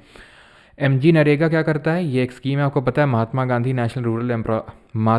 National rural employment guarantee act. ये 100 डेज ऑफ एम्प्लॉयमेंट प्रोवाइड करता है। किस तरह का ये एम्प्लॉयमेंट होगा? ये अनस्किल्ड मैनुअल वर्क होगा। अनस्किल्ड, जहाँ पर आपको कोई स्किल की ज़रूरत नहीं, फावड़ा लेके आओ, गड्ढा खोद दो और फिर एम्प्लॉयमेंट चाहिए तो गड्ढा भर दो, ख़त्म। गड्ढा खोद दो, गड्ढा भर दो, अनस्किल्ड मैनुअल वर्क, ठीक है, unskilled manual work to an adult member of a rural household. ये पहले नरेगा के तौर पे लॉन्च हुआ था, national rural employment guarantee act. कब लॉन्च हुआ था ये? 2005 में ये एक्ट आया था, ध्यान रखना, ये एक्ट आया था, ठीक है। और ये लागू कब हुआ था, नहीं एनफोर्स कब हुआ था ये? लागू, ठीक है। ये कब हुआ था ये लागू हुआ था 2006 में। और अगर आपसे पूछे ये नरेगा से एमजी नरेगा कब बना था, ठीक है, तो ये ध्यान रखिएगा, ये बना था 2 अक्टूबर, गांधी जयंती के दिन ही, 2 अक्टूबर 2009, ये ध्यान रखिएगा। According to recent studies in India the majority of unemployed people are at the secondary education and above level, ये थोड़ा ध्यान रखिएगा, ठीक है। सेकेंडरी एजुकेशन है उसके अबव लेवल में इंडिया में ज़्यादातर लोग अनएम्प्लॉयड हैं। एंड आज का लेक्चर होता है हमारा यहाँ पर ख़त्म। अब हम क्वेश्चंस भी करेंगे क्योंकि आज हमारे पास टाइम है, तो हम क्वेश्चंस भी करेंगे, ठीक है। सर AS1 के लिए कितना नंबर चाहिए? तो भाई आप टारगेट करो 345 प्लस, ठीक है, 345 प्लस टारगेट करो, एकदम बिल्कुल सेफ़ होना है। तो मतलब इस जिस हिसाब से अभी इस बार पेपर आया है उस हिसाब से मैं बता रहा हूँ। बाकी वैकेंसीज़ पे भी काफ़ी हद तक डिपेंड करता है, पेपर लेवल पे भी। तो ये बैच जिनको भी एनरोल करना है तो आप एप्लीकेशन से एनरोल कर सकते हैं। इसी के अंदर आपको इंग्लिश का बैच ही मिल जाएगा जिसकी फ़ीस अभी बढ़ने वाली है, तो ये आखिरी रिमाइंडर है आपके लिए, ठीक है। आपको अलग से एनरोल नहीं करना है इंग्लिश में। अगर आप इसमें एनरोल्ड हैं जीके बैच 3.0 में, तो इंग्लिश में अलग से करना चाहते हैं तो जैसे मैंने बताया प्राइस 199 हो जाएगा, ठीक है। तो ये लास्ट ऑफ़र है आपके लिए, लास्ट दिन आप बोल सकते हो। और इसका डेमो क्लास अवेलेबल है, PSP सर इसकी क्लास लेते हैं। ऑलराइट, चलिए अभी क्वेश्चंस प्रैक्टिस कर लेते हैं और उसके बाद हम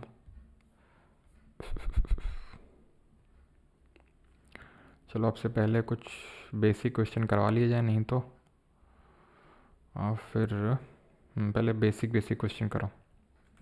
10वां क्वेश्चन करो पहले ये, the sustained decrease in the general price level is called as.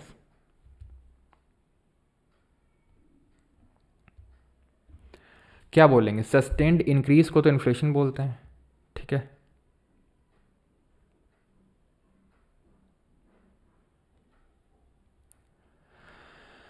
Deflation बोल देंगे, सिंपल। स्टैगफ्लेशन क्या होता है, ठीक है। स्टैगफ्लेशन होता है जब इकोनॉमी स्टैगनेंट हो जाती है प्लस इन्फ्लेशन हो जाता है, तो उसको हम बोलते हैं स्टैग्नेशन, जिस केस में फिलिप्स कर्व काम नहीं करता, रिसेशन और डिप्रेशन जैसी सिचुएशन में। ये अभी हमने पढ़ा नहीं है, ठीक है। फिर आप करेंगे, करिए क्वेश्चन को। Consider the following statement regarding weightage of different articles in food WPI। Now what we learn about WPI was that इसको होलसेल लेवल पे चेक किया जाता है, यानी कि थोक में जो माल खरीदते हैं उस लेवल पे, थोक लेवल पे जिस लेवल पे माल बिकता है। 2011-12 बेस ईयर है। OEA that is office of economic adviser इसको कैलकुलेट करता है। एंड इसमें मैन्युफैक्चर्ड गुड को सबसे ज़्यादा वेटेज दिया जाता है। Fuel and power have higher weightage in WPI than that of primary article. नहीं, प्राइमरी आर्टिकल्स का ज़्यादा वेटेज होता है, हमने देखा था। Fuel and power comparison percentage मत याद रखो, लेकिन वो याद करो कि पहला दूसरा तीसरे पे कौन है। Weightage of manufactured products in WPI is higher than that of, बिल्कुल उसका तो हाईएस्ट है, मैन्युफैक्चर्ड प्रोडक्ट का तो हाईएस्ट है। CPI में किसका हाईएस्ट है? CPI में हाईएस्ट है फूड एंड बेवरेजेस का। इसमें सर्विसेज कैप्चर नहीं होती हैं, CPI में सर्विसेज कैप्चर होती हैं। कैजुअल वर्कर पे क्वेश्चन आ चुका है। तो कैजुअल वर्कर पे क्वेश्चन ये रहा आपका, all casual worker are entitle for employees provident fund coverage. All casual worker are entitle for regular working hours and overtime payment. The government can, by a notification, specify that an establishment or industry shall pay wages only through its bank account. करो भाई, casual worker.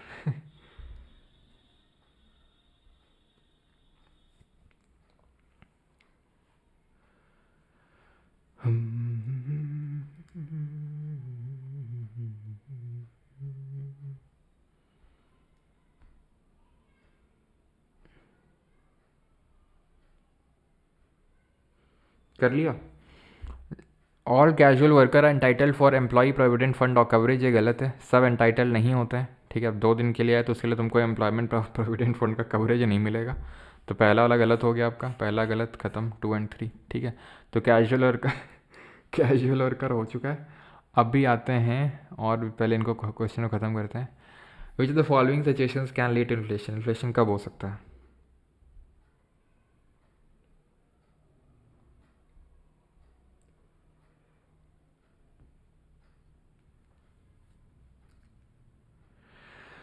Rapid growth of aggregate demand outweighing supply, demand ज़्यादा है supply कम है, बिल्कुल। तो supply कम है, चीज़ें कम हैं, तो यार मतलब डिमांड साइड इन्फ्लेशन होगा, डिमांड पुल इन्फ्लेशन। चीज़ों के दाम बढ़ाने पड़ेंगे उस डिमांड को फुलफ़िल करने के लिए, क्योंकि सप्लाई तो कम है, रिसोर्सेज तो कम है। ठीक। The DPIIT has revised the base year of the 8 core industries having a combined weightage of 40.27% in the index of industrial production, which is the following is not one of the core 8 core industries, CDES 2022 का, कि इनमें से कौन सी 8 core industries नहीं है जो हमने पढ़ी थी 8 core industries जो कि IIP का 40% कॉन्स्टिट्यूट करती हैं, उनमें से क्या नहीं आता है। कोयला भी था, रिफाइनरी प्रोडक्ट भी था, सीमेंट भी था, रबड़ के प्रोडक्ट नहीं थे, रबड़ नहीं थी, ठीक है। अब बताओ इनमें से क्या सही आंसर होगा। वैसे तो यार मैंने अभी आपको एक ही कर्व पढ़ाया है, and that is this one. ये भी पढ़ेंगे, ये भी पढ़ेंगे, ये भी पढ़ेंगे, सब पढ़ेंगे, लेकिन आगे पढ़ेंगे, ठीक है। तो फिलिप्स कर्व के बेसिस पे क्या आप इसको कर सकते हैं, Phillips curve is this option first, ठीक है। तो ये 1 में आएगा, बी का 1, 2 ऑप्शन तो एलिमिनेट हो ही गए कम से कम, और सी का तो 4 होना ही होना है। लाफर कर्व होता है टैक्स रेट, टैक्स रेवेन्यू, ठीक है। तो ये हम देखेंगे, पढ़ेंगे इसके बारे में। और लॉरेंस आपका इनइक्वालिटी कर्व होता है, ये हम आगे पढ़ेंगे। The situation in economy which is growing slowly, और कल के लेक्चर मिस मत करना, ठीक है। कल बजट पढ़ेंगे, ठीक है। और कल बजट पढ़ने के बाद मुझे पता है ये वाला वीक थोड़ा हैवी हो गया था इकोनॉमिक्स पर्सपेक्टिव से, कल वाला लेक्चर भी हैवी था, और कल वाला यानी कि जो कल था नेशनल इनकम वाला वो हो गया था, और जो कल आएगा वो भी थोड़ा सा हैवी लग सकता है आपको, ठीक है। उतना होगा तो नहीं, लेकिन थोड़ा सा लग सकता है। तो इसीलिए आप कल का लेक्चर करेंगे, उसके बाद आपको 3 दिन का ब्रेक दे दूंगा। वैसे तो कल फ्राइडे है, 2 दिन का तो मिलता ही है, लेकिन आपको 3 दिन का दे दूंगा, सो दैट आप सारी चीज़ें रिवाइज़ कर सकें और मैं क्रिकेट खेल सकूं। ठीक है, तो 3 दिन का आपको ब्रेक मिल जाएगा, और उस 3 दिन में आप पूरा रिवाइज कर लेंगे। देन हम अगले वीक से अपना एक अलग कंपोनेंट शुरू करेंगे, दूसरा, that would be money and banking, ठीक है। The situation in economy which is growing slowly along with rapid inflation, तो वो कौन सी सिचुएशन होती है जहाँ पर स्लोली ग्रो कर रही है, इन्फ्लेशन तगड़ा है, स्टैगफ्लेशन। अगला क्वेश्चन करिए। The mismatch in the regional और occupational pattern of job vacancies and the pattern of worker availability results in, बताओ जल्दी से।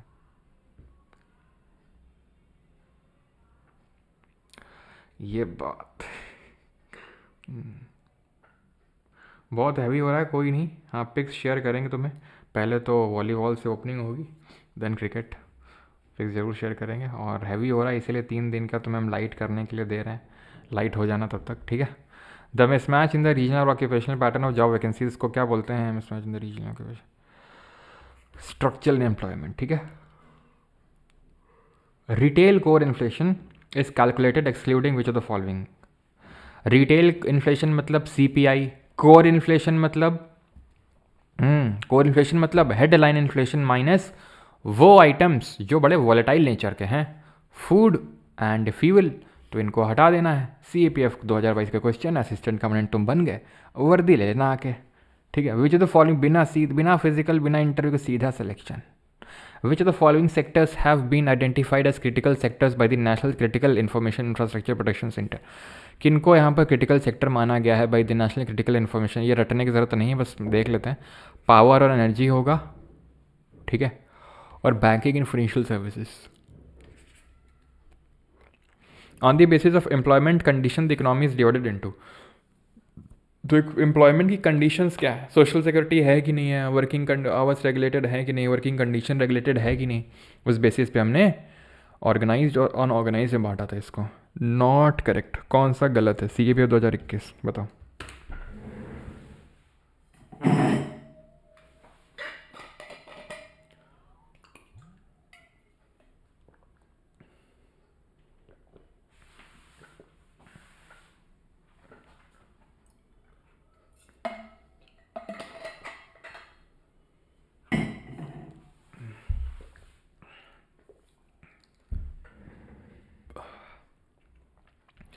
When the economy grows slowly than its potential, the unemployment rate rises. When the economy grows slowly then the potential, बिल्कुल सही है। अगर economy नहीं grow करेगी तो फिर अनएम्प्लॉयमेंट घटेगा। जरा भैया बताओ कि जो पोटेंशियल GDP होता है, ठीक है, और जो एक्चुअल GDP है उसके डिफरेंस को क्या बोलते हैं? कल पढ़ाए थे ना जब क्वेश्चन एमसीक्यू करे थे बैच में।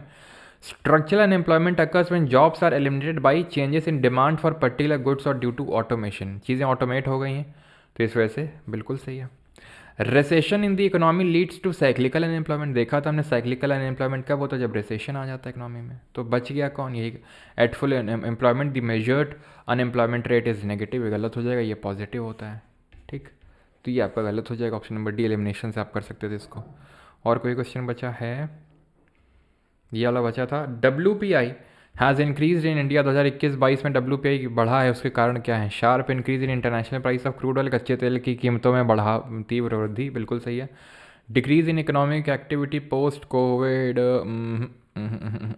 Disruption of global supply chain, high freight cost, यानी 134 ऑप्शन नंबर बी आंसर होगा। ठीक है, ये एक आखिरी सवाल कर लो, उसके बाद SSC वाले क्वेश्चंस करेंगे। ठीक है, CTS 2024 का क्वेश्चन इसी बार का अच्छा क्वेश्चन है।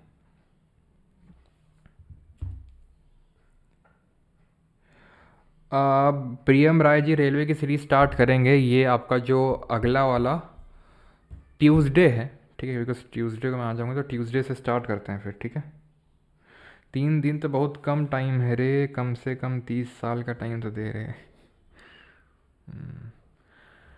बेटा, 30 साल। CTS 2024, price index captures the change in the average price of a constant basket of commodity. यही तो हमने प्राइस इंडेक्स के बारे में पढ़ा था, जैसे CBI या WPI, way common basket of good commodities लेते हैं और उसमें प्राइस कंपेयर किए जाते हैं। ठीक है, बेस ईयर से। पहला तो सही है, यानी कि 2 ऑप्शन आपके गए, ये और ये।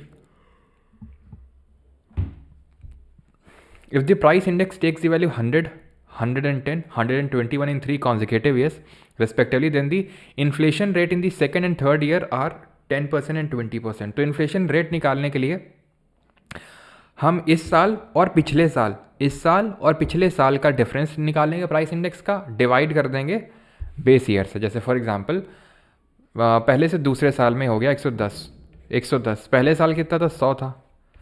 ठीक है, और जो बेस वाला होता है वो नीचे लिखते हैं, ये हमने देखा था। ठीक है, जो बेस ईयर वाला होता है उसको नीचे लिखते हैं, इंटू 100 कर देते हैं, कितना आएगा? 10% आएगा, 10% आ जाएगा, 10%। सही है। अब यहाँ पर देख लेते हैं थर्ड ईयर में 110 से 121 हुआ, यानी 121 माइनस 110 डिवाइड बाई 110 इंटू 100। 121 में 110 से 121 से 110 घटाओ, कितना आएगा? 11, है ना? ये कितना आ गया? 10, अगेन 10, ये क्या था? 21, गलत हो गया, दोनों ही 10% होगा, आंसर 1 ओनली, ख़त्म। ठीक, चलो भाई, तो अब करते हैं ये। Lack of financial discipline by the government can lead to, अगर गवर्नमेंट फाइनेंशियल डिसिप्लिन से नहीं चलेगी, कोई भी डिसिप्लिन से नहीं चलेगा तो खराब ही खराब होगा। क्या होगा फिर?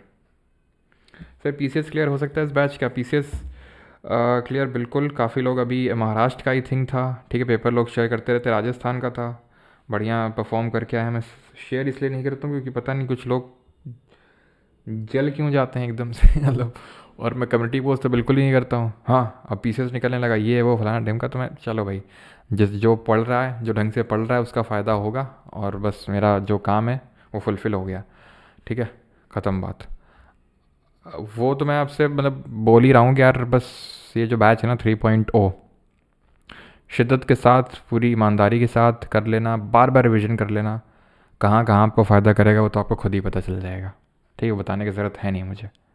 अभी महाराष्ट्र जैसे ना था, PCS का पेपर हुआ था, राजस्थान का हुआ था, बहुत सारे स्टूडेंट्स ने भेजा। ठीक है, कि सर डायरेक्टली जो हमने चीज़ें पढ़ी थी वहाँ से आई। ठीक है, लेकिन चलो ठीक। Lack of financial discipline by the government can lead to excess expenditure, बहुत ज़्यादा एक्सपेंडिचर, और inflation, option number C, A and B। Price control and rationing are directly control measures to check, तो प्राइस कंट्रोल और rationing जो की जाती है वो इन्फ्लेशन को चेक करने के लिए की जाती है, ऑप्शन नंबर D होगा। ठीक है, प्राइस मूल्य नियंत्रण और राशनिंग डैश को रोकने के लिए, तो इन्फ्लेशन को रोकने के लिए प्राइस कंट्रोल किया जाता है कि बहुत ज़्यादा इन्फ्लेशन हद से ज़्यादा ना बढ़ जाए। To combat inflation what is the usual monetary policy, नहीं पढ़ा है, ये हम मंडे से शुरू करने वाले हैं मनी एंड बैंकिंग में। Which of the following statement is true regarding disinflation, तो डिसइन्फ्लेशन के संबंध में कौन सा स्टेटमेंट सही है? तो it is a scenario where when inflation is mainly due to inflation of only a few commodities and not all commodities. ऐसा नहीं है, इसको थोड़ा कोर इन्फ्लेशन से रिलेट कर सकते हो। कोर इन्फ्लेशन वो होता है जहाँ पर हम हेडलाइन इन्फ्लेशन से वो प्रोडक्ट्स को, कमोडिटीज़ को हटा देते हैं जो बड़े वॉलेटाइल नेचर की होती हैं। An overall decrease in prices over a specific period, इसको तो बोलते हैं डिफ्लेशन। अब वो पूछ क्या रहा है, disinflation. A decrease in the rate of inflation in a specific period, ये है आपका। A sustained rise in the general price level in economics को क्या बोलते हैं, sustained rise in the general price level, इसको बोलते हैं inflation. Option number B. If there is a lack of money supply in comparison to the supply of goods and services then the possible consequence would B. अगर money supply का lack हो जाए, ठीक है, और सप्लाई ऑफ गुड बढ़ जाए तो क्या होगा, तो हाइपर इन्फ्लेशन, डिफ्लेशन, डिवैल्यूएशन या फिर इन्फ्लेशन। तो जिन लोगों ने भी ऑप्शन नंबर डी टेक किया है वो गलत हैं, ठीक है। जितने लोग भी आंसर दे रहे हैं ना, ये डी सब गलत हैं, ए या फिर जो डी है, भाई ये डी नहीं होगा, इन्फ्लेशन नहीं होगा इसका, ठीक है। इन्फ्लेशन इसका नहीं होगा। क्यों? आप बिना सोचे समझे आंसर लगा दिए सर। सब ने डी दे रहे हैं, सब डी दे रहे हैं, कुछ को छोड़ के कुछ हैं जो सही आंसर दे रहे हैं। भाई लैक ऑफ मनी सप्लाई है, मनी मेरे हाथ में उतनी है नहीं। सप्लाई गुड की खूब हो रही, खूब टमाटर आ रहा है, खरीदने की मेरी औकात ही नहीं है। टमाटर वाले को क्या करना पड़ेगा, दाम घटाने पड़ेंगे। अब मेरे पास 10 रुपये हैं और तुम 15 रुपये किलो का टमाटर बेच रहे हो, मैं नहीं खरीदूंगा ना। सबके पास 10 ही रुपये है ही नहीं किसी के पास, तो तुमको 10 रुपये करना ही पड़ेगा, नहीं खरीदेगा ही नहीं कोई। तो इसको क्या बोलेंगे कि दाम घट गए। दाम घट गए मतलब डिफ्लेशन। ऐसा नहीं कि इन्फ्लेशन टॉपिक चल रहा है तो डिफ्लेशन आंसर नहीं होगा, उल्टा है ना ये। डिमांड साइड इन्फ्लेशन, याद करो यही था। डिमांड साइड इन्फ्लेशन में था टू मैनी डॉलर्स और too many rupee chasing very few good, उसका उल्टा है ना ये। यहाँ पर डॉलर यानी मनी कम है लेकिन गुड्स ज़्यादा है, तो deflation. In India inflation is measured by, तो इन्फ्लेशन कौन मेजर, किससे मेजर किया जाता है इन्फ्लेशन, तो जो हमारी आरबीआई है वो सीपीआई का यूज़ करती है इन्फ्लेशन को मेजर करने के लिए, कंज्यूमर प्राइस इंडेक्स मैंने आपको बताया था, और इसी को यूज़ करती है अपनी मॉनेटरी पॉलिसी को लाने के लिए। क्या मॉनेटरी पॉलिसीज़ होती हैं, मंडे क्लास में पढ़ेंगे, वहाँ से हमारा एक अगला अध्याय शुरू होगा और अगले वीक खत्म हो जाएगी आपकी economics. The period of high inflation, low economic growth and high unemployment. Inflation तगड़ा है, अनएम्प्लॉयमेंट भी तगड़ा है, stagflation. Stagnation plus inflation is equal to stagflation. Option number B. Which measure is the Reserve Bank most likely to take to combat inflation in the economy? Increase repo rate, नहीं किया अभी, ठीक है। वैसे तो आराम से कर सकते हैं लेकिन अभी चलो ये क्वेश्चन आपके उसके हैं, ठीक है। अब अनएम्प्लॉयमेंट वाले क्वेश्चंस लेते हैं। Which of the following types of unemployment is found in India when people are employed for a certain period of a year in tourist resorts and various tourism related activities in the mountain regions but are unemployed in off season? Season के time पे employment है, off season में employment नहीं है, seasonal unemployment. Option number C. Cyclical कब होता है, जब रेसेशन होता है।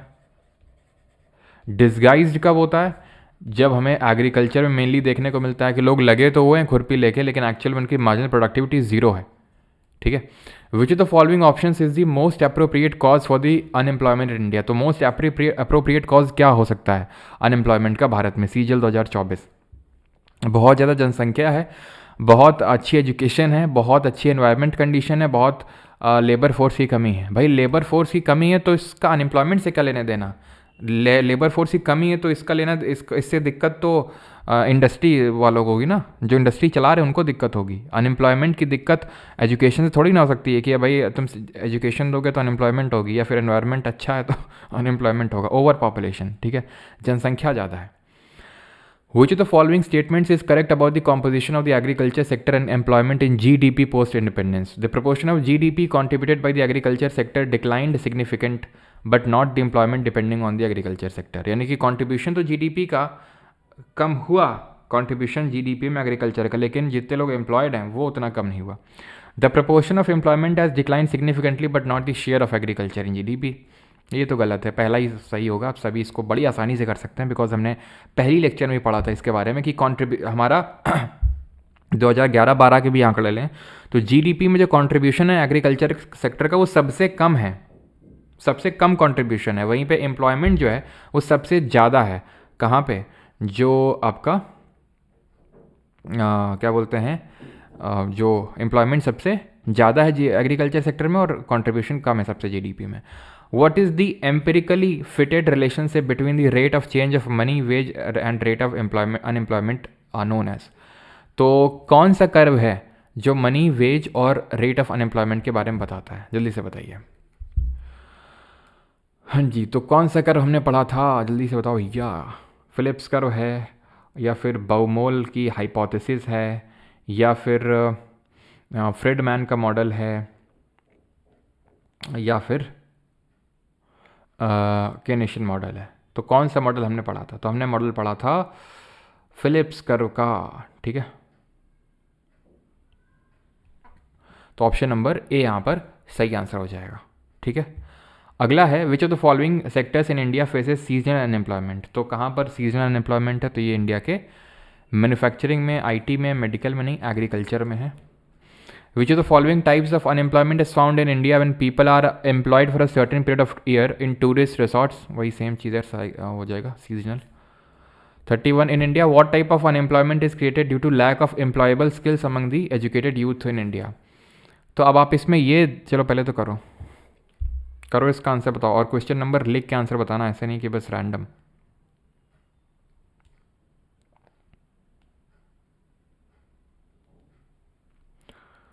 तो वो करवाया तो था भाई, कंट्रीब्यूशन कितना है जीडीपी में, 14% था ना, हम लोगों ने देखा था। लेकिन कितने लोग एम्प्लॉयड हैं? रफली 58% लोग लगभग, ठीक है। 14% ही सिर्फ कंट्रीब्यूशन है जीडीपी में 2011 और 12 के अगर आंकड़े लेंगे तो, ठीक है।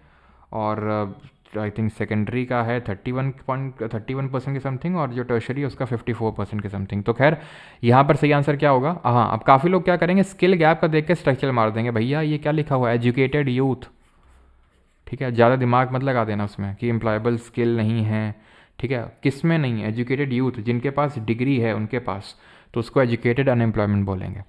Which of the following unemployment is the result of depression in an economy. तो डिप्रेशन के ऐसे कौन सा अनएम्प्लॉयमेंट आता है? जो रेसेशन ले लो चाहे डिप्रेशन ले लो, साइक्लिकल अनएम्प्लॉयमेंट।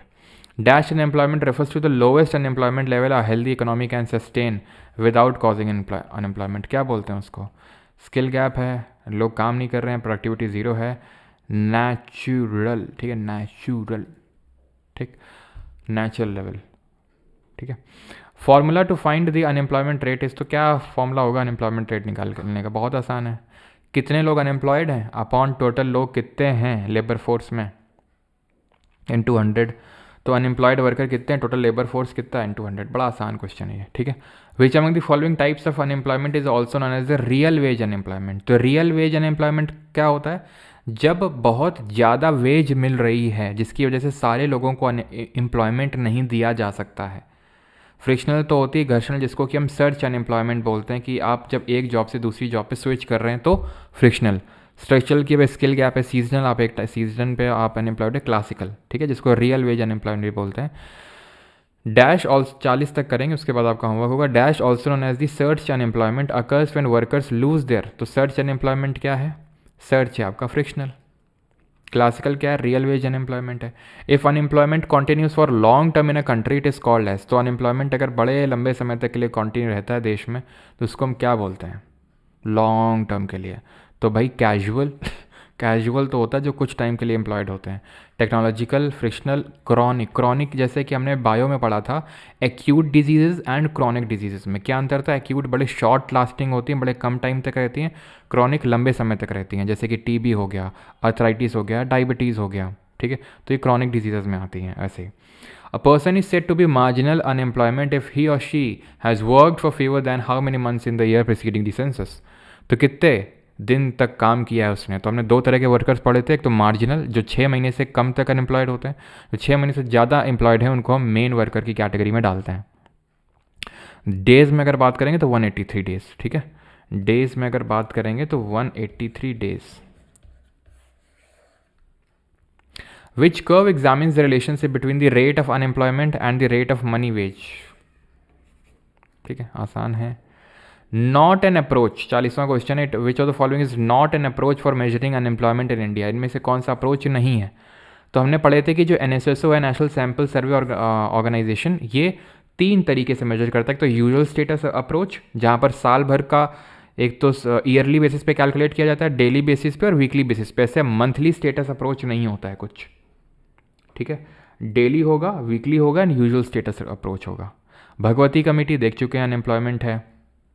कौन सा सेक्टर है जिसमें सबसे ज़्यादा लेबर है, ये देख चुके हैं 1973 में। कौन से सेक्टर में सबसे ज़्यादा लेबर लगी हुई है, एग्रीकल्चर में, सर्विस में, बैंकिंग में, फिर इंडस्ट्री में। तो आपको ही पता है कि एग्रीकल्चर में सबसे ज़्यादा लोग लगे हुए हैं, ठीक है। आई थिंक ये सारे क्वेश्चन आप कर लेंगे, ठीक है, इतना तो बनता है। जैसे ये क्वेश्चन है, marginal worker is a person, ये selection post 2024 question. Marginal worker is a person who works for less than 183 days. Main worker is a person who works for at least 300 days. क्या होगा इसका आंसर, बताओ जल्दी से। और बाकी के जितने क्वेश्चन आप खुद से करेंगे, बिकॉज सब आसान से क्वेश्चन है, ठीक है। चलिए भाई, थैंक यू सभी को। कल का लेक्चर मिस नहीं करेंगे। कल वो हम पढ़ेंगे जो करेंट अकाउंट, कैपिटल अकाउंट आता है क्वेश्चन उससे, ठीक है। रेवेन्यू रेसीट, कैपिटल रेसीट, ठीक है, रेवेन्यू एक्सपेंडिचर, कैपिटल एक्सपेंडिचर, जो भी बजट आपका प्रेजेंट हुआ था, ठीक है। तो उसमें मैंने वीडियो डाला था, तो उसमें मैंने समझाया भी था, लेकिन तो डिटेल में नहीं समझे थे हम लोग, ठीक है। वो तो एक शॉर्ट वीडियो टाइप था, जिन लोगों को आता है उनके लिए। तो वो हम कल डिटेल में देखेंगे, तो भूलना नहीं। फिर उसके बाद आपकी 3 दिन की छुट्टी होगी, तो आप आराम से उसको सारी चीज़ें जो वीक में हुई हैं आप उनको रिवाइज़ कर सकते हो, ठीक है। आज का लेक्चर बहुत इजी था। अच्छा।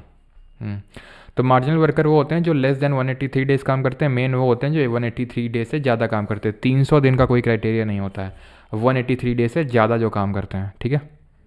Thank you, thank you, thank you, धन्यवाद सभी को।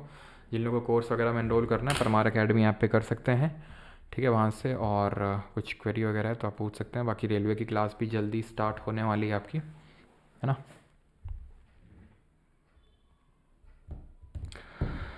हाँ, विल गैग सर सर्कुलर कल समझा दे यार। कल का लेक्चर तो बड़ा नहीं होगा, कल समझा दे, ठीक। कल डिटेल में, तो क्योंकि थोड़ा सा टाइम लगेगा यार उसमें, ठीक है। कल वो समझा देंगे। और जीडीपी के रिगार्डिंग एक चीज़ बतानी है मुझे आपको, जीडीपी और वेलफेयर का जो रिलेशन है, तो वो भी याद दिलाना, कल करेंगे, ठीक है। जीडीपी और वेलफेयर में क्या रिलेशन होता है, राइट। तो कल का लेक्चर मिस मत करना। ये तो लीकेज और इंजेक्शन भी बता देंगे आपको, और जो ये हमारा क्या बोलते हैं, बजट का जो कंपोनेंट है, वो फिजिकल डेफिसिट क्या होता है, प्राइमरी डेफिसिट क्या होता है, सारी चीज़ें। फरमा 2.0 करने पे ओनली 440 का डिस्काउंट मिल रहा है, 200 और कम हो सकता है तो तुरंत स्विच कर। अच्छा, उतना ही हो सकता है जितना है 2.0। 450 रुपये का डिस्काउंट कम है क्या। Tomorrow RBI is announcing monetary policy, yes. और सीपीआई के रिगार्डिंग में भी रिसेंट में बात चल रही थी, महीने भर पहले की बात है, कि सीबीआई अपना ये जो बेस ईयर है वो चेंज करके 2012 से, ठीक है, आरबीआई सीपीआई का बेस ईयर 2012 से चेंज करके 2024 कर देगी। ऐसा काफ़ी ज़्यादा चांसेस हैं। अभी पिछले महीने की न्यूज़ है ये तो, लेकिन अभी हुआ नहीं है, तो आपको 2012 याद करके रखना है। सर हमारा गांव में 2G चलता है रोज़ 10 बजे, टावर के पास बैठ के आपका लेक्चर लेते हैं। अब तो आपका फेवरेट सॉन्ग बता दीजिए कुछ फेवरेट मुझे लगा काफ़ी सीरियस बात होगी भाई इसमें, तो फेवरेट सॉन्ग बता दें। फेवरेट सॉन्ग तो ऐसा कुछ है नहीं, जो भी जिस टाइम पे सुनते रहते हैं, जैसे भी चलो लेटेस्ट गाना जो सुना था वही हम बता देते हैं, ठीक है, यूट्यूब की हिस्ट्री देख के। ये सुना था मैंने कल रात में, वैसे मैं सुनता हूँ सोने से पहले, ए जाते हुए लम्हों, है ना। सुना होगा तुम लोगों ने, आई थिंक बॉर्डर मूवी का है ना, ए जाते हुए लम्हों, जरा ठहरो जरा ठहरो, है ना। मैं भी तो मिलता हूँ ज़रा तुमसे, है ना, ऐसे करके जो गाना है वो वाला था। सेकंड लास्ट था ए मेरी ज़िंदगी। थर्ड लास्ट था कभी शाम ढले ठीक है। तो समझ सकते हो कि 90s के ज़माने के हैं हम, ठीक है। 90s के ज़माने के सॉन्ग्स अच्छे लगते हैं हमें, जो थोड़े से हमें सोने पे मजबूर कर दें चलो भाई, thank you, thank you, thank you.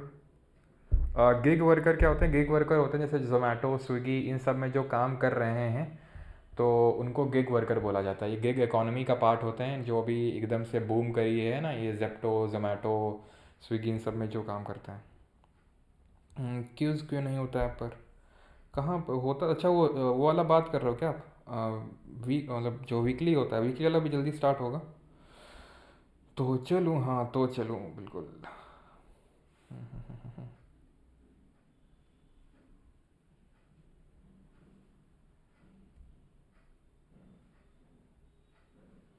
कौन सी कमेटी पे हैप्पी सोल, कौन सी कमेटी पे आप बात कर रहे हो, 10 पे क्वेश्चन कराना है।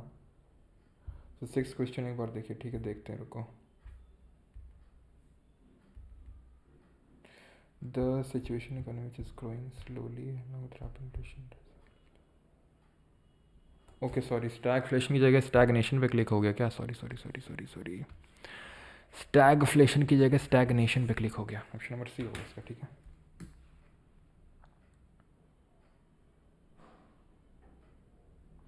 फिटमेंट फैक्टर देखो कितना आता है, 2.5 के समथिंग कुछ रहेगा मेरे हिसाब से। कल नहीं आ पाऊँगा सर। मतलब तुम्हारे साथ दिक्कतें हैं क्या? बोल गया तो परसों समझा देंगे, मंडे वाली क्लास में समझा देंगे, जब तुम आओगे उसी दिन समझाएंगे, ठीक।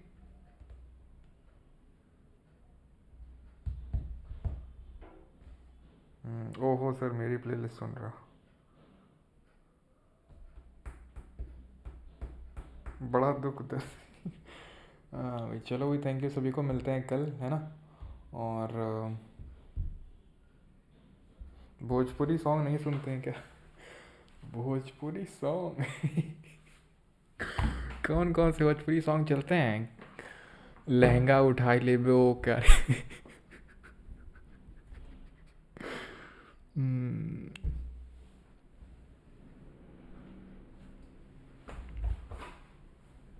तो बैच में नहीं हूँ, बुक्स कौन सी पढ़ो भाई? अभी शहरावत जो लोग भी बुक ओके कर रहे हैं ना भाई, बुक वुक का इच्छाएं छोड़ दो अभी तुम, ठीक है।